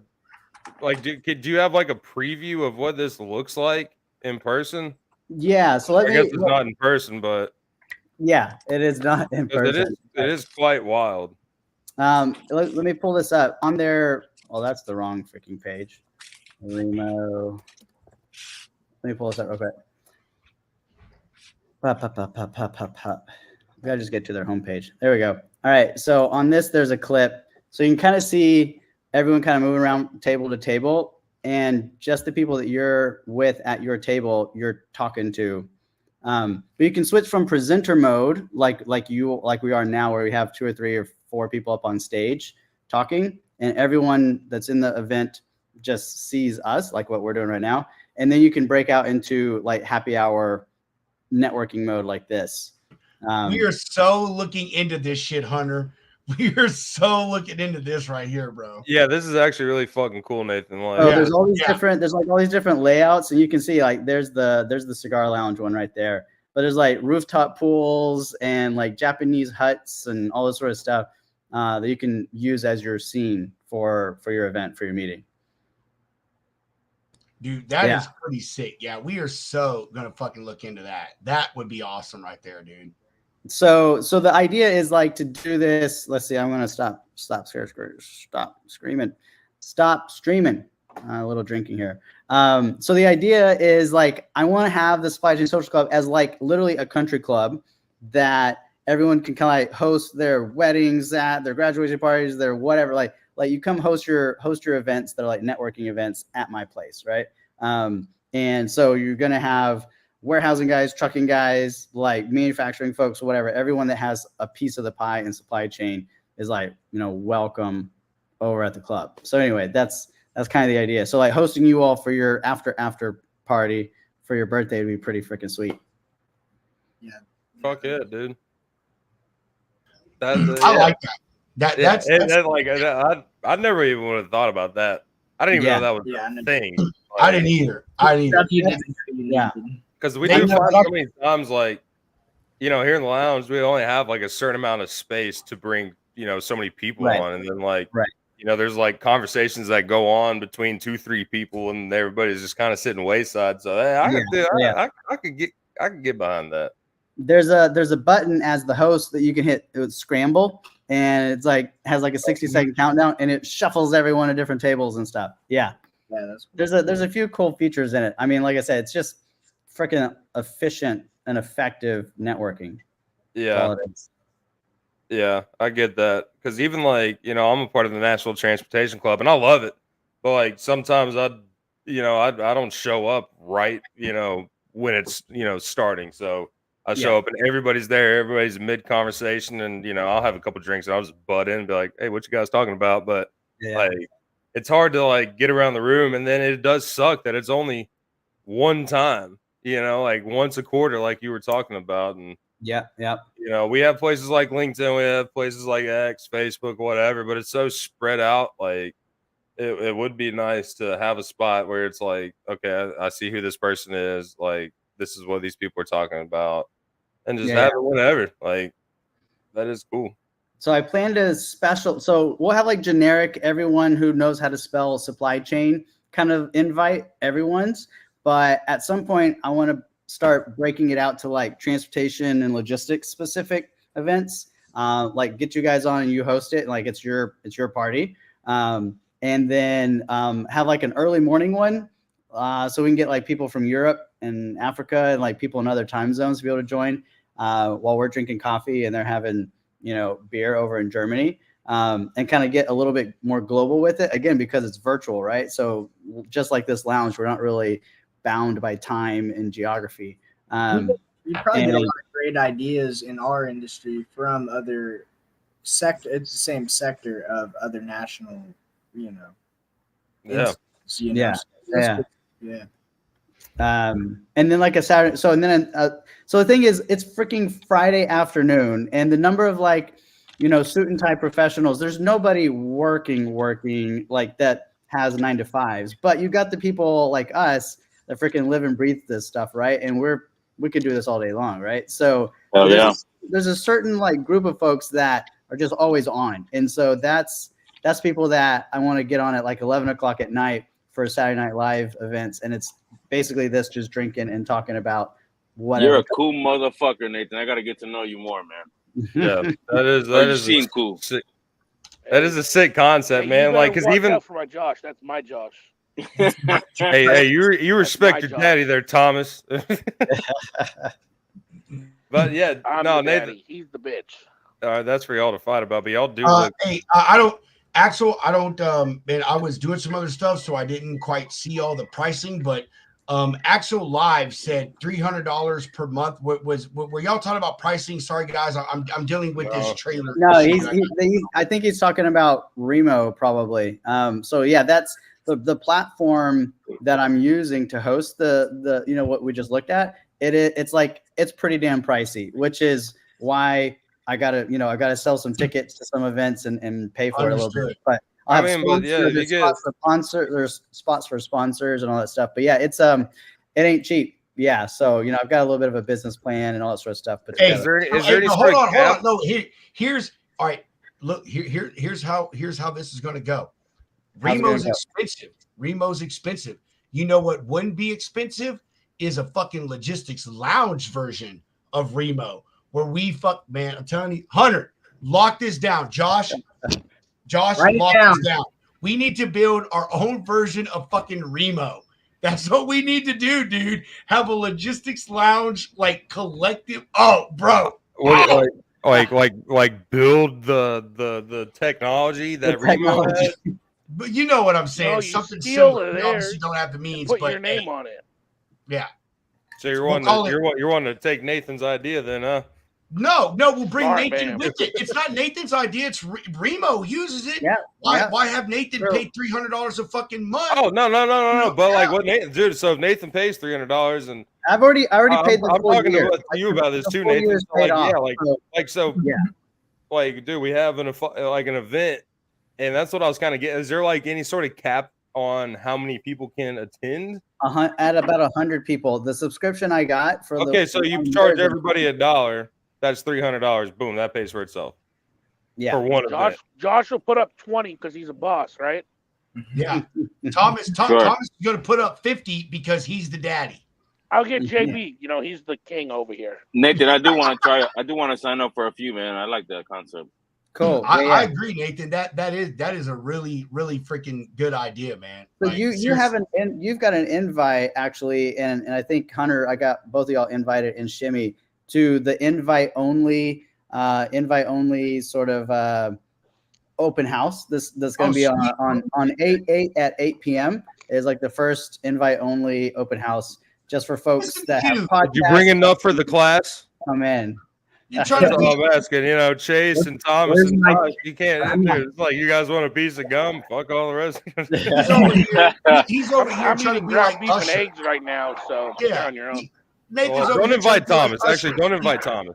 Y'all remember when Usher dropped his album? It was like 8/11, whatever it was. You remember that shit? Oh yeah. That was sick. Like Call of Duty does the same type of thing too. Like they have 11/11 or like 11/11. It's like they're too. So yeah, that's cool. I like the thought that goes behind that too. So. I personally support the Illuminati, so that's just me. Josh used to vote for Biden until he dropped out last week. Yep. Hasn't been the same since. That was all for Kamala. You know what Kamala and Trump have in common, right? Oh fucking God! Don't say it on here, Josh. This will be the last one. I'll say it. I don't want to get you canceled. They've both been shot in the face. I don't want to see my man Josh get canceled. Okay. Okay, stop. We're done. We're fucking done. We're done. Hey, everybody, thank you for being participants of the Logistics Lounge. It was a great 1 year. No, you cannot close down right now. Run this shit longer. Let's go. We would love to say we'll be on next week, but as of right now, that is up in the air. God. I mean, we can just change the rules in here. There are no rules. Okay, sorry, John, if we hurt your feelings. I don't know who you are. Oh no, we got to get John on here. John, where'd you did it on an X? John, I'm gonna send your ass a link real quick, bro. John's a fan. John's cool people. John was just here yesterday when the fucking pot got boiled. What happened yesterday? Shut up, Thomas. Man. Shut up, Thomas. Y'all missed it. It was a good one, man. I don't know anything. I wasn't invited yesterday. Normally, so here's how good it worry was. about Here's how good it was. You're gonna want to watch it after I say this. So normally I like hopping on and like communicating. I was good on the sideline, dog. I enjoyed every second of it. I was like you. I was making food and like had it turned up and was listening to everything happening. And I'd have to stop and walk over and be like, "What?" Like it was like dude, it got so heated in here that it was probably as hot as it is standing over that pan right now. Yeah, what are you eating there, Thomas? He said Oh, eggs. this is grass-fed ground beef, a fuck ton of butter, and 4 eggs. Yeah. Hell yeah, bro. You going carnivore? I've been trying it for the last week. It's not bad. No, it's really good. It's not, Yeah, but he I'm getting loves- bored. Drink a shit ton of water because them Shut shits up, hurt, Josh. dude. He loves all that Make meat. little So. Dude, snack yesterday- boxes. When He my does, AC doesn't went he, out the Josh? other day, Doesn't Hell he? yeah. had- He But don't choke Thomas on nothing. Thomas loves that meat in his mouth. Hell yeah. He can put like 12 sauces, 12 glazes fast. He won't choke on one. Thomas, Hey, me and but you brother, are good for in you, a hot dog Thomas. eating competition. Me and Thomas hot dog eating competition. that John, I see. Oh, I Bro, remember hey, John. hey, Thomas. He's wearing the same shirt Thomas- from last Friday. What the fuck I is have that, to wear John? this fucking thing every day. It's No, No, Yeah, you can change it for the lounge. That's the Unlike- same one last Friday, He John. like your ass, Thomas. Unlike your I ass, just Thomas, got he has a home from fucking work 10 job. minutes ago. So I'm literally inside of my job right now. What do you mean? I'm We know inside you of are. my job. No, you're not at your job because your job is on the corner. I'm at my job. how you doing, guys? What's up, What's bud? going on, Hey, John? you guys can't What's tell, up, but John? that asshole has his headlights on still. We're not gonna get as loud as we did last night, are we? No, we are not. Yeah. We can be. We Freaking Get serve the up some party of them started. sandwiches. Come on, we gotta get What up, Paul up in T-Bone? here. Hey guys, I'm gonna hop out.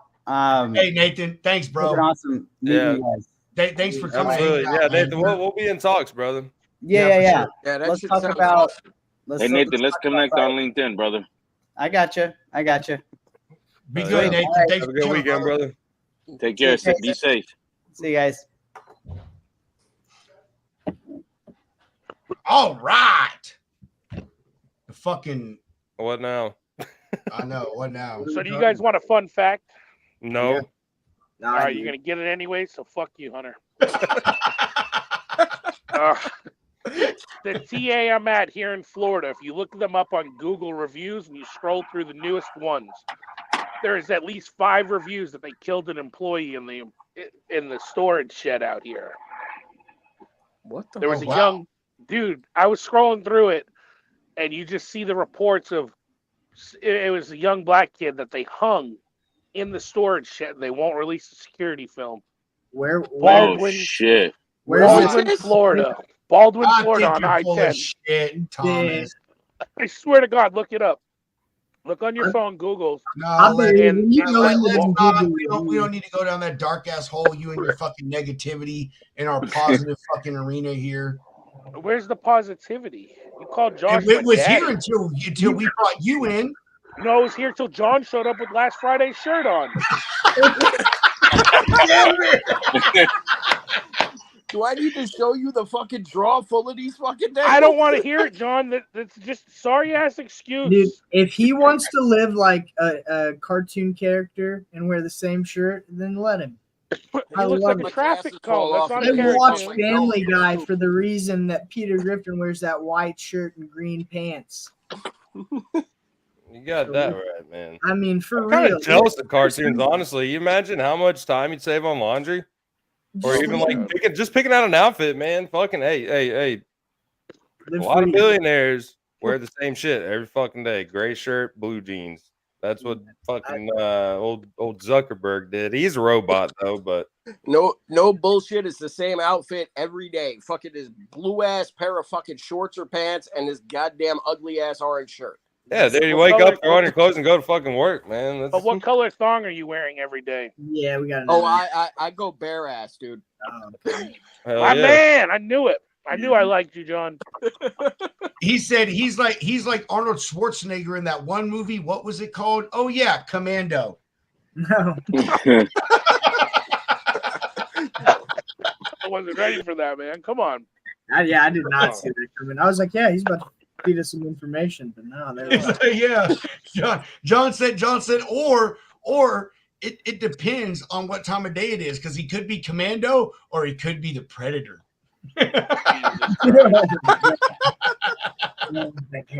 I have no comeback. I have nothing. Yeah, you win.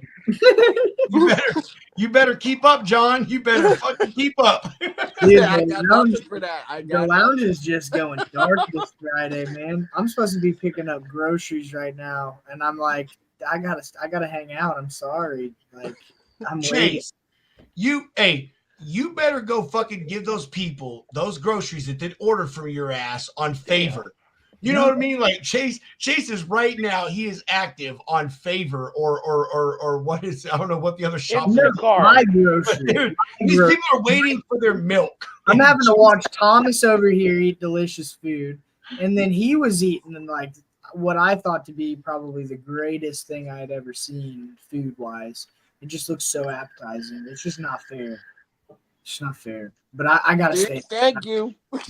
Hey, Trucker T-Bone, if you want to come on, let us know. I don't know who you are, but we're freestyling it right now. Oh, that's Paul. That's Paul. That's Paul's a Josh's homie, boyfriend. dude. He cheats He's on him fucking with cool me. as fuck. Hey, Hunter, can you shoot him a link, or Josh, can you shoot him a link? Yeah. I don't want to get killed. I hope he's wearing his orange shirt too to match John right now. True story. He always wearing an orange shirt. Paul's always wearing a reflective orange shirt. Oh, that's fucking good shit, bro. That is so good, dude. Paul, you gotta come on You now. gotta put them next to each other too. Yes, He yes. might be off today. Shit, Paul, put it on before you jump on. Put one please. of them on top of the other. Paul's always on top of John. There you go.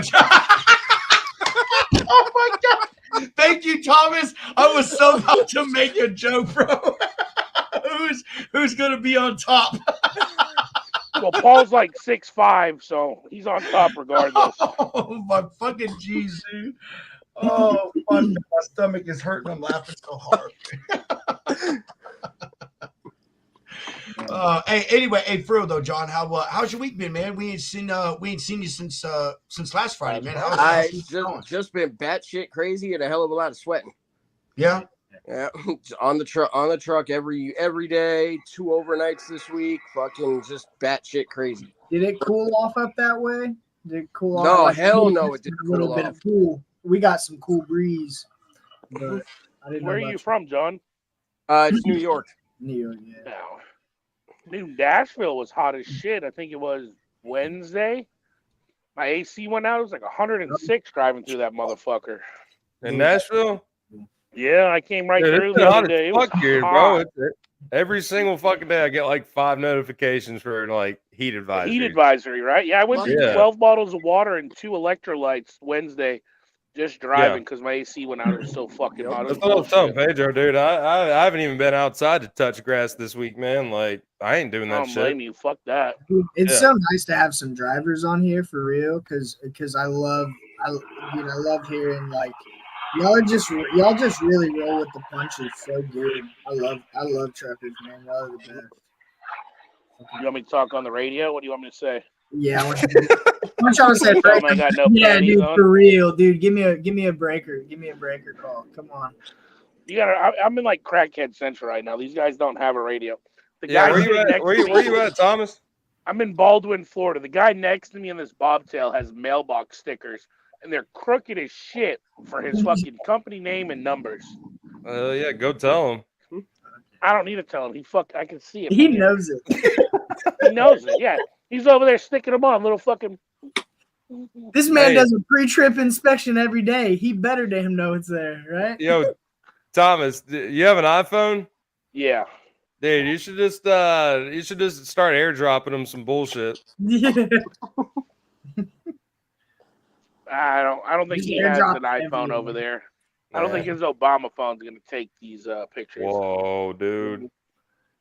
You're on strike too, man. Getting too political.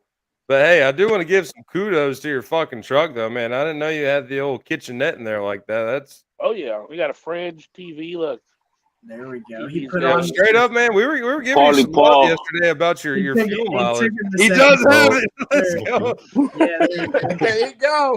3 What's orange up, shirts. Leanne? Hey, Dang, we missed the memo. All I right, We got it. I guess we'll all hop off and then they We can got- talk about the we orange got shirts. everything. Yeah, we Netflix. gotta go put our Spill Bully shirts on, Hunter. So look, you well, can watch it all I right heard here. you guys calling for it, so I took off my hoodie, man, or my I knew tank you were top. doing it. Oh, Love you shit. too, Paul. For the brand.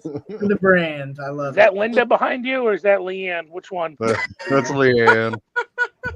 Just had to fit in, huh? There we go. Oh, yeah. Hey, you guys want to see something really funny? Hey, can Leanne hear me? No, she cannot. Can you give her your headset for 30 seconds? Fuck yeah. This is why we love her. Get his nipples. I know he's covering, but come on. He's like, I broke the chair. What's happening? No one broke the chair. The that chair. fucker knew immediately. As soon as she oh, there she went to pecker. Chair's been hurting for a while. I know mine has. I need to. Dude, I got a lawn chair right now for my work setup. No. Dude, I got it. You know, Dude, my like chair's like 20 years old. Like, don't worry, she didn't I'm break about to. it. I'm about to drop a thread on LinkedIn right now, and I want everybody to take a picture of their current seat and just post it there. And I just want to see the chairs of.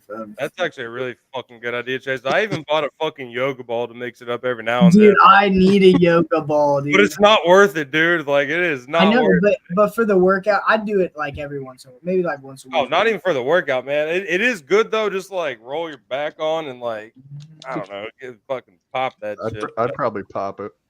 Not to get dirty or nothing, Oh, but I want to let you guys know my chair is that guy's face right there, Josh. That's why his beard looks so good. Is that where the white strands come in from? All right, I'm gonna tell you this. That's from when my balls keep hitting him in the mouth. It fades the dark hair away. Oh shit! And turned it white. It's Niagara come. Anyways.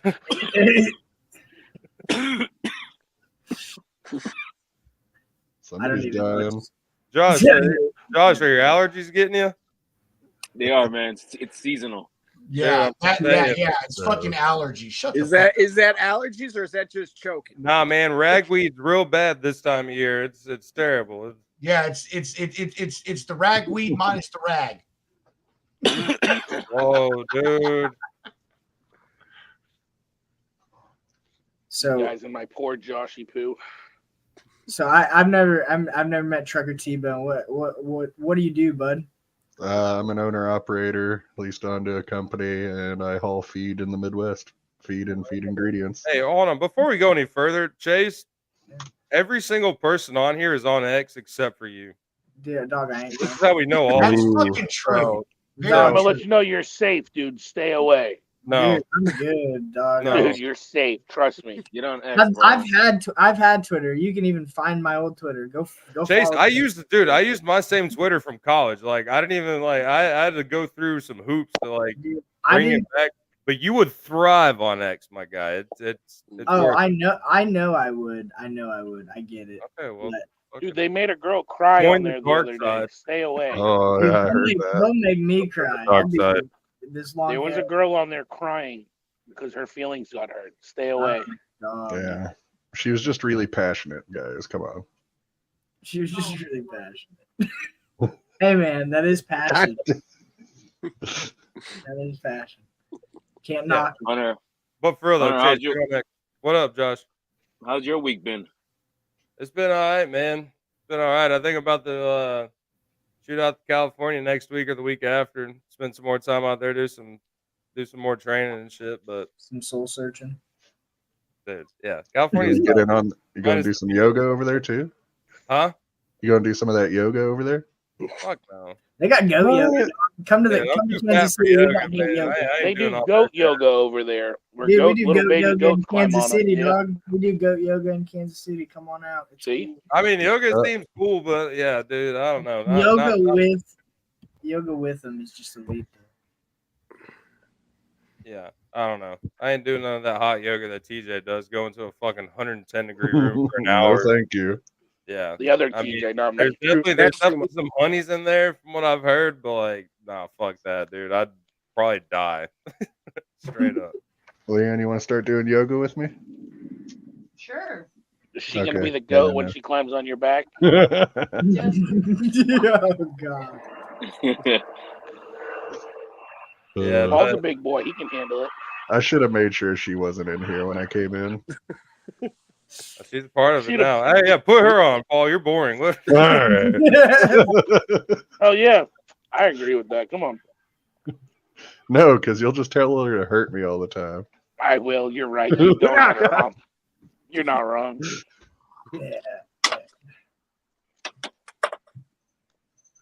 That's true. Like, it's about time you're cooking the ground beef. Come on, Shammy, get in here, Shammy. Jimmy made a post about fucking ground beef yesterday on X, and it got like 15,000 fucking impressions, and didn't even put the shit. No offense, man. That wasn't what got the impressions. Yeah. Yeah. What was it, Thomas? Oh shit! I didn't hear what the fuck he's got to say to that one. I got nothing to say. He's like, I got nothing. Don't You fucking know. get into his bullshit. Pedro, that's right. Get into his bullshit. No glue. I'm gonna go look at this right now and see this. I just want to see. See, the you're fuck not you going guys for the are ground telling me. beef. Where's the beef? Holy fuck, shit! You're right. It's just text. Just text. Nothing, dude. 14,000 fucking views, bro. What It's the me fuck? off type shit, bro. So that just goes to the show on social media. Just keep fucking posting. Yeah. You think you got the most glorifying meme post of all time, and it'll get like 2 fucking impressions.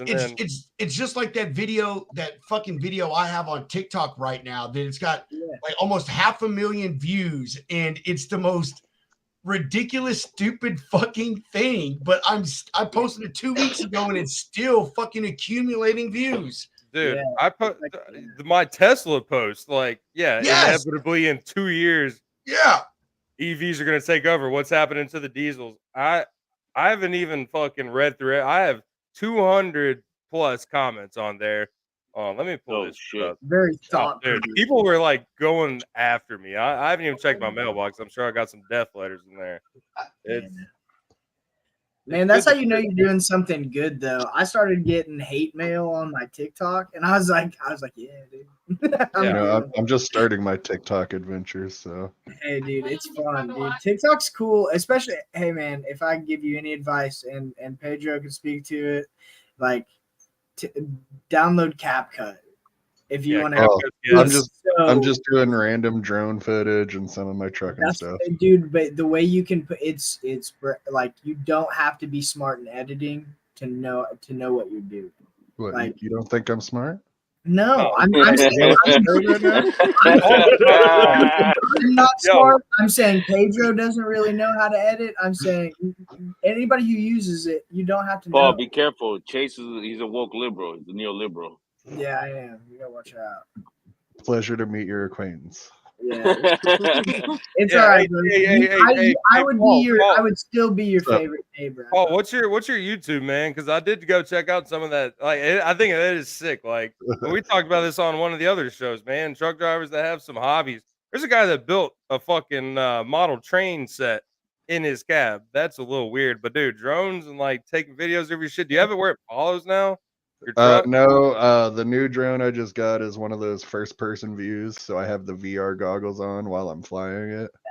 Dude, you should do that while you're driving. It'd be fun. Well, I do drive in the middle of nowhere, so it could work. Yeah, why not? It'd be fun. Like turning your headlights off on the back road. Oh yeah. Hauling ass. Dude, yeah, I would. But yeah, hey, what's your YouTube though? I'm gonna. Go it's just like it is on here on my handle here, Trucker T-Bone. You follow the Logistics Lounge on YouTube? Yes, sir. Oh, not YouTube. Okay. No. All right, we're subscribing to you. Now I gotta find it. I'm trying to pull it up. Oh, dude, you got some videos underneath the in the cave in the caves. Is that Kansas? Yeah, they're in Independence outside of Kansas City. Yeah, I used to pick up hey, Chase is up ice that cream way. containers. Yeah, bud, I told you I'd be your favorite neighbor. We kind of are. And my TikTok is T-Bone Trucking. Okay. But is it I'm just starting me? out. Is it just me, or I mean, this guy really likes the word bone in all of his handles? Hey, Just man, saying. it's Just saying.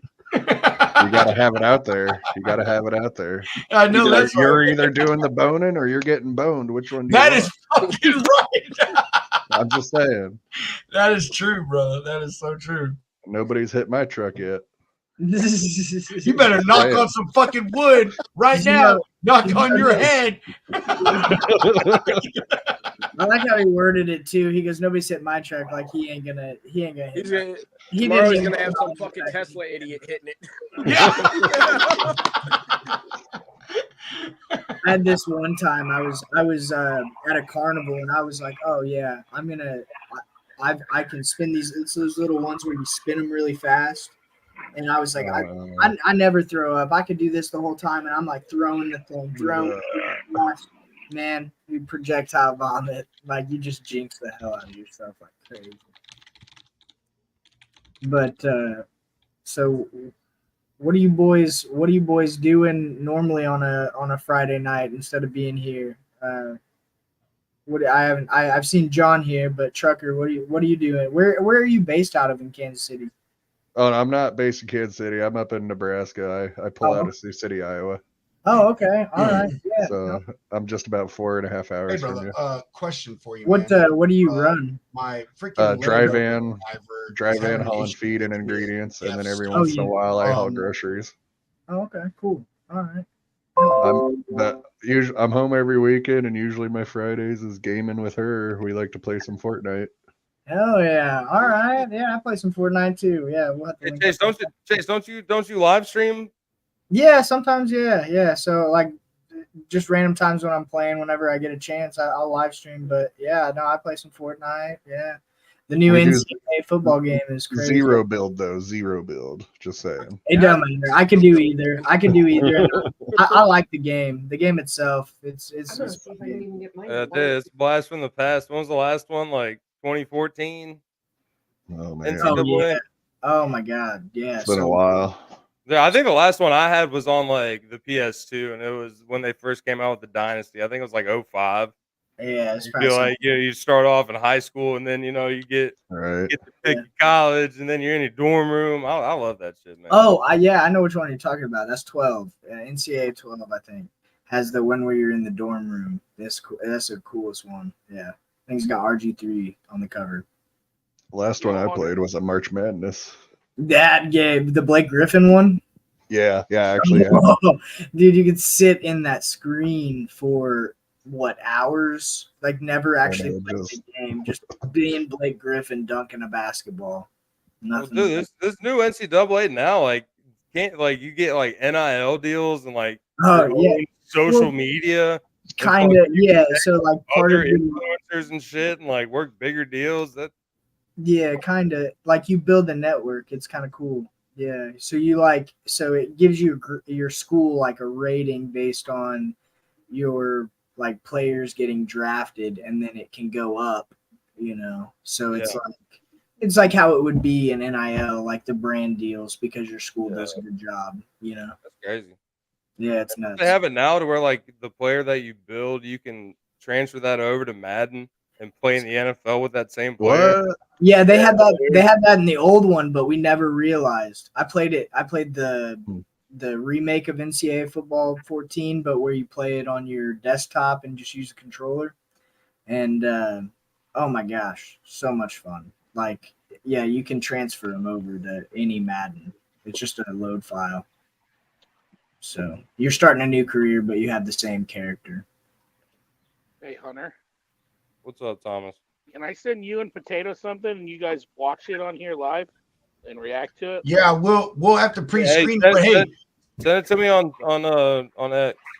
I wouldn't show it on here. I just want to see you guys watch it. That's all. Speaking of putting something live on here, Hunter, Claudia the Connector wanted me to share this on the show here. Claudia got her hat. Let's go. Oh, Hey, nice. That was actually pretty fast turnaround, dude. I think I ordered it for today, last week. Oh yeah. Yeah.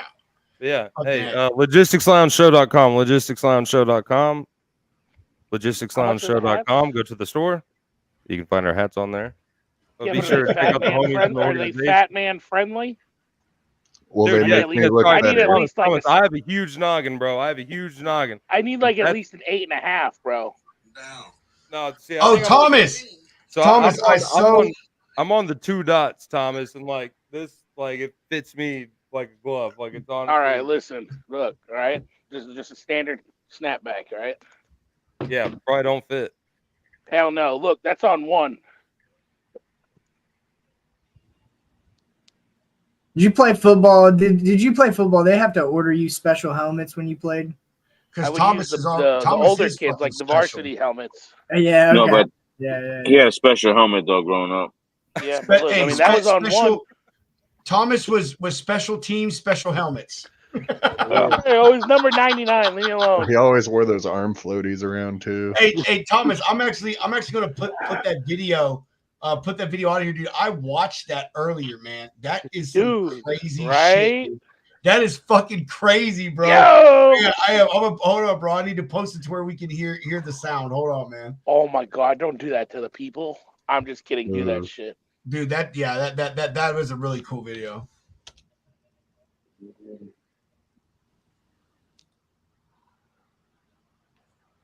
Oh, I can't hear you guys again. Anybody talking? No, we're just. Oh, you guys have taught my headset cut out because you guys were. I was like, no. Hey, now I can't hear Thomas. Can anybody else hear Thomas? No, I can't hear that fat prick. Yeah, Thomas, I think your headset's fucked up, dude. Who's talking? Sounded pretty gay. Was that Hunter? Can't tell. We can go red light in here. All right, hold on. All right, I'm going to. All right, I'm gonna pull this up. If y'all haven't seen this, I actually saw this just this morning, Thomas. That's crazy that you said. Hold on, before you play it, I'm gonna give Leanne the headset so she can react, Thomas. Do you know what it is? Oh, I don't know what it is. How many? Take that one. Take that one? My ankle good, but I'm still trying to angle. Oh, somebody's eating goldfish? Come on, grab that motherfucker. Nigga, it's not me. They motherfucking slippery. You got this. Yes, you got this. Come on, take it back. Deep breath. Ready? Yep. Ready, niggas? Ready? One. Let me see. Let me see. Let me see. Come on, let me see. Fuck. Dude, the fact fuck did we just play that, dude? Yo, the Baker, fact that you Thomas, tell me I was not the only one that when she was shooting, I was like, what the fuck is wrong with you? You're just supposed to swallow it. Yeah, you guys got Peter coming after you, dog. Yo, We had some guys at high school that they thought it was a good idea to use goldfish for the centerpieces at prom, and they were swallowing them alive. They're at prom. Oh shit. Yeah. Bro, when I saw that, I was like, what a fucking idiot. Like, Yeah, what a moron. You know she did that for some crack or something, bro. She did do that for just that for beef. shit. She did that She for was some of that Thomas beef. No, that's out of my level right there. I'm good. She was on her own. Thomas, you would have kissed her right after that. I'd have paid the crackhead $20 to eat a goldfish in front of me. That's about it. I That's would where too, my 20 would have went. I would too. If a crackhead came up and was like, hey man, I'll eat this goldfish for $5. And chew it? I'd have gave her an extra 10 for chewing it. That's dedication. No, dude, that's wild. No, Steve-O didn't even chew the fish, man. No, He you just wouldn't have threw it even up, had to yeah. give her anything. You would have just had to tell her you were giving it to her, and she would have done anything. Hey, we should do for a Probably charity. right. We should swallow a goldfish on the logistics lounge. I'll do it. Yeah, Logistics Lounge. Why don't you guys join that charity Josh is going to do? I'll donate you. to it. Come on, guys. I don't want to put you on the doing a spot or charity? anything. I don't know how many viewers Yeah, you let's have, do it for a but charity. yeah, that'd be awesome. You guys should do it for PETA. That would be funny. I'm down for that. Oh my god. JC, brother. Hey man, well I'm gonna head out, guys. But thanks for having me. It's been a blast. I just got to go grab some groceries and get something to eat because I'm about to fall asleep. Don't do nothing we would do on the weekend, brother. Be safe. I'm gonna do everything. Yeah, later, Chase, man. Good seeing you as always, bro. We'll talk. Yeah, for real, brother. Thanks for chilling, man. Have a good weekend. Fattier the meat, the better. Easy, Jesus Jr. Jesus Jr. Somebody had to say it.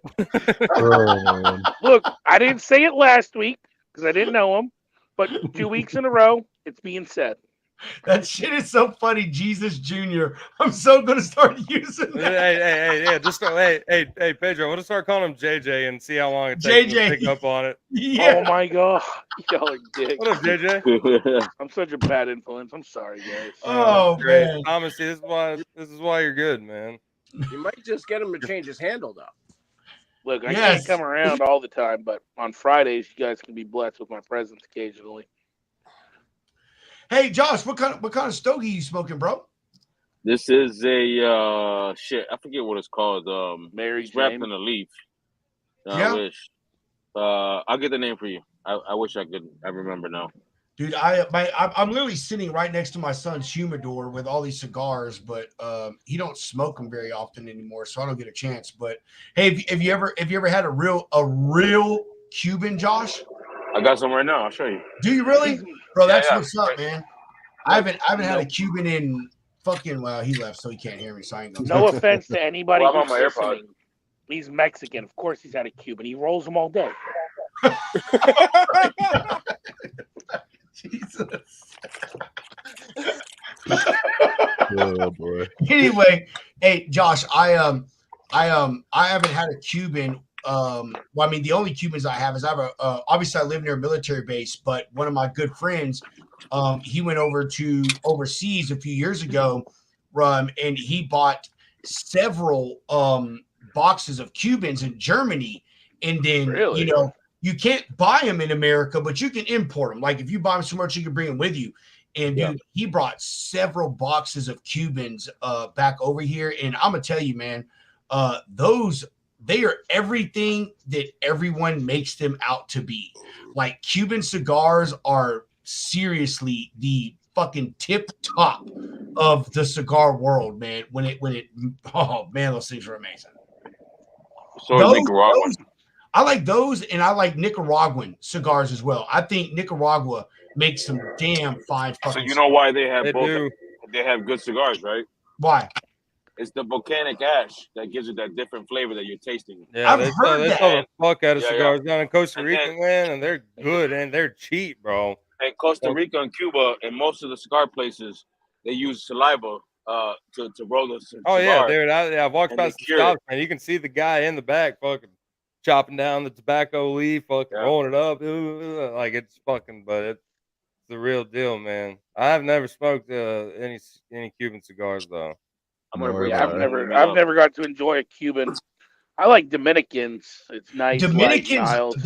they're good too, Thomas. Yeah, Dominican cigars are real fucking nice. But I'm telling That's you, my preference. I don't like nothing crazy. I can do a Connecticut once in a while, but I don't go too deep into cigars. I used to do them, but not anymore. Where's Richie when you need him? What you guys do to JB Rhodes? Where's he at? I don't know. Where is your fucking daddy at?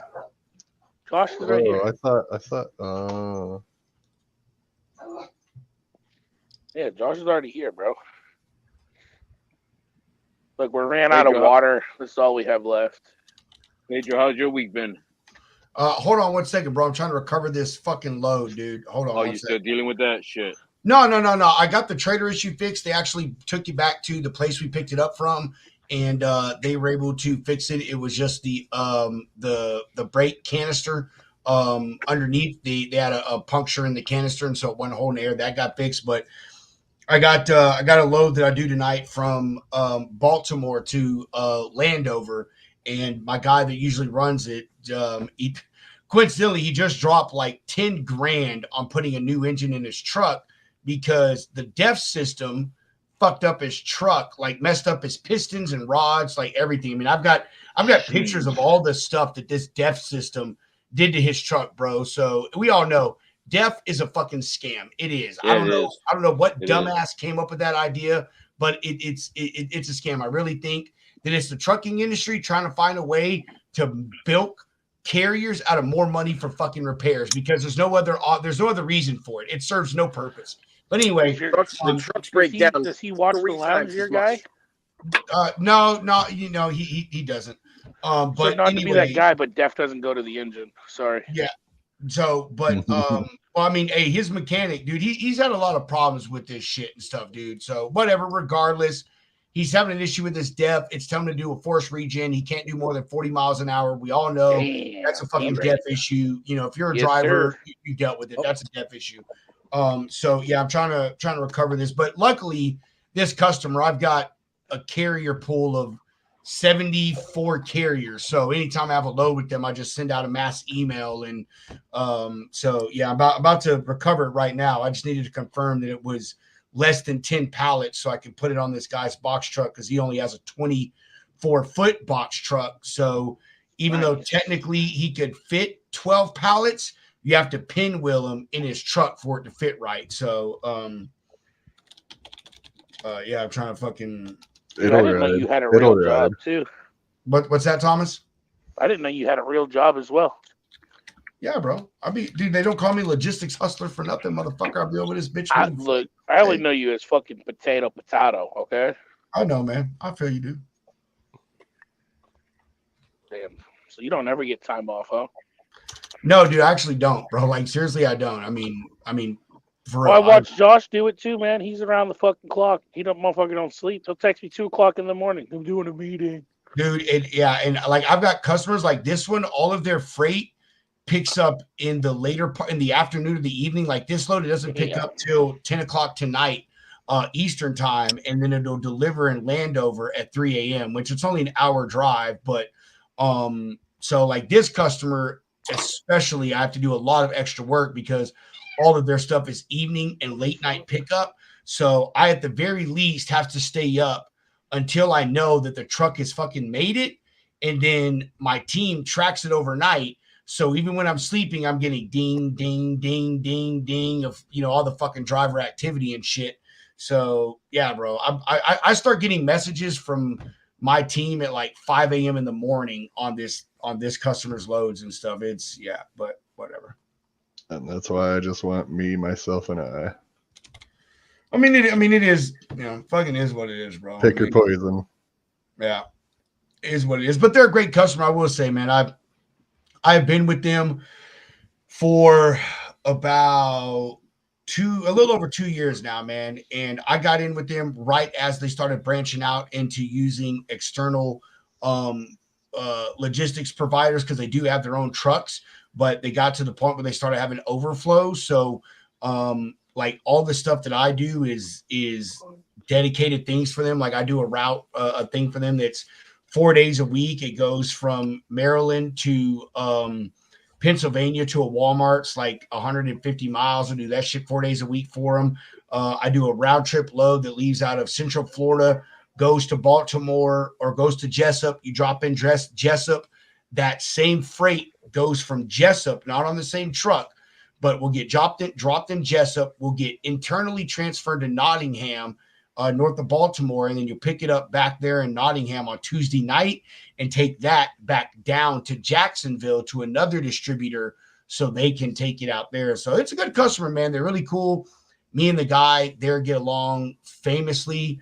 Really, really good people, man. Actually, I really enjoy working with them, and they're one of those customers that they give me so much freedom because even though they run trucks and they understand how it operates, like they also understand that not everyone operates the same way as far as drivers. So they give me a lot of flexibility, a lot of freedom. I mean, if my truck's 2 hours late, that's fine as long as they can make the delivery, so they're a really good customer. And actually, I love working with them. They're really good people.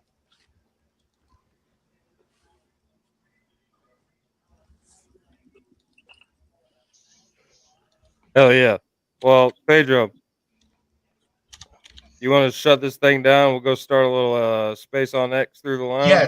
Yes, that's fine with me. I actually want to go eat some of this fucking Chinese food that my wife just brought home. So yeah, that's fine with me. I can meow. Oh yeah. Yeah, right. Well, y'all fuckers. Yeah, well, hey, hold on. Well, shit. I guess we don't need to do any chopping comments, but little sponsor love. As sure as we're about to do this fucking space on X, it's a sure thing with Sureline that you're gonna get sure fine rates with your capital and your fucking Sureline.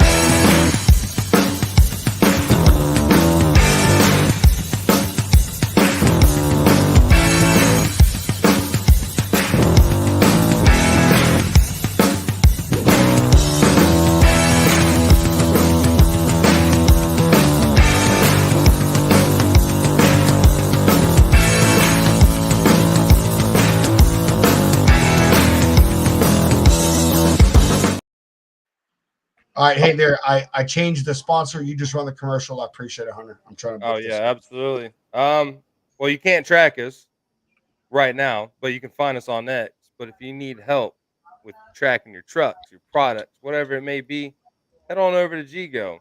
They'll hook you up. I don't know if they still have the promo going, but tell them that the lounge sent you. Nacho and the whole team over there, or even Joe Daniel. Shout out to Joe Daniel on LinkedIn. Go hit him up. He's here in the U.S. now. It's good stuff. Gigo.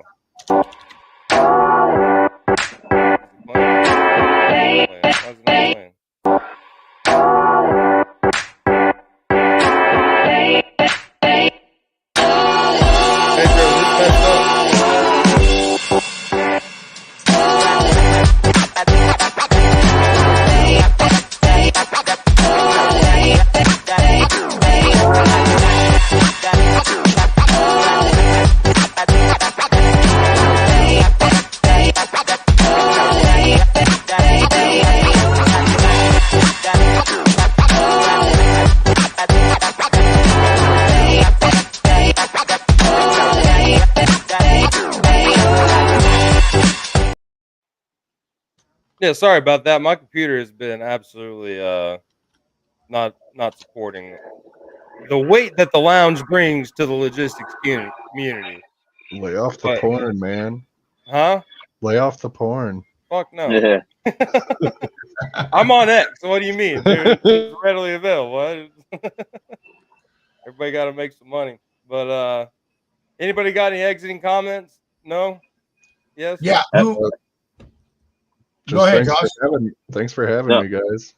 Yeah. Hey, Paul, is this your first time on the lounge? I think it is. Yes, it is. Yeah, hell yeah, man. Well, hey, welcome to the community, bro. You're officially a lounge lizard, just like John and Josh and the rest of these dirty motherfuckers out here. But dude, anytime you want to come on, dude, you know where to find us on X. And yeah, welcome to the fucking shit show, man. But And real quick, John, I think I won that one. Just saying. I think all have fucking permadirt and shit on there. So All right, have a good one, guys. Hey, you too, Paul. man. Thanks for chilling, Paul. Jump on X, Paul. Hop in the space over there on X, fellas. Give us Will do. a second. We'll get it rolling. Josh, what about you, bro? You got, or I'm sorry, hey, No. John, go ahead. John, you got any exiting comments or plugs or anything? Nope, not at all. Just thank you again for having me. I appreciate it. Look forward to getting on again soon, and really enjoyed the shows this week too. Cool, man. Hey, thanks so much, John, brother. We appreciate that that you become a part of our little clique here, man, of the homies, dude. You know, so awesome. Shimmy turned you on to us, and you tuned in almost every show, brother, and been commenting and been on. So I was humping kegs down people's stairs with you guys playing last night. So that's fucking awesome, bro. Dude, we love it. That's so amazing, man. Thank you. Hey, John, just for real, thanks, brother. It's you know, obviously the people like you, man, that make the show continue and stuff, brother. And you know, being able to bring you on and have you be a part of our community and stuff, dude. And you watching and being a follower, it means a lot, brother. So thank you so much. Yeah, thanks, man. Thank you for having me. Josh, what about you, Home Skillet? No, man, just thanks to the viewers. Have a safe weekend and good to see you, brothers. Fuck yeah. What about you, Mr. Hound? I fucking hey, the lounge, man. That's it. But love all the fellas coming on, man. All the ladies, fellas. Fucking, this is it, man. Good times. But hey, everybody come to the fucking birthday next week. Don't be late. Oh, yeah. Bring cake and presents. We'll be sending out the itinerary of what we need. Yes, very, very, very fucking true. And Hey, with that, we're going to chop out here. Before we do that, tune in next week as always. We have Riggy's Truck Parking come on. They are on the Truck Parking Club app, but they're going to come on and talk to us about their facilities. They have several throughout the country. Full service facilities. They have showers, they have kitchens, they have laundry, all these incredible things. So met them as well at the Texas Trucking Show. They're going to come on and they're going to chill with us. Thursday, not too sure about a guest. We may do a Thirsty Thursday, a Freestyle Thursday type style, and have a good time. Next Friday, before the birthday special in the morning, we are going to do round 3 with the E-Carrier Check versus the Logistics Lounge bout. Well, we will be on E-Carrier Check's platform, but we will be sharing it to ours. So make sure you all tune in and comment. Be an incredible time. Hunter and I love Nate and Jared. They're fucking fantastic guys. And then, like Hunter said, we'll do our birthday celebration that afternoon, Friday at 4 p.m. Central. So make sure you all tune in. You all just have a wonderful evening. We appreciate it. This is actually a really good show. We hit some really good viewership, had some really great interactions, some fantastic folks coming on. And hey, if you're on the roads out there this weekend, drivers, you guys be safe. You guys and gals, y'all be safe. It's fucking crazy out there. As we say in the military, watch your 6, watch your 3-foot world. And just make sure that you get home safe to your families, because that's what we inevitably want. And with that, that's right. I always say, chunk those fucking deuces. That's it, baby. Chunk them deuces. How? Roll that beautiful bean footage.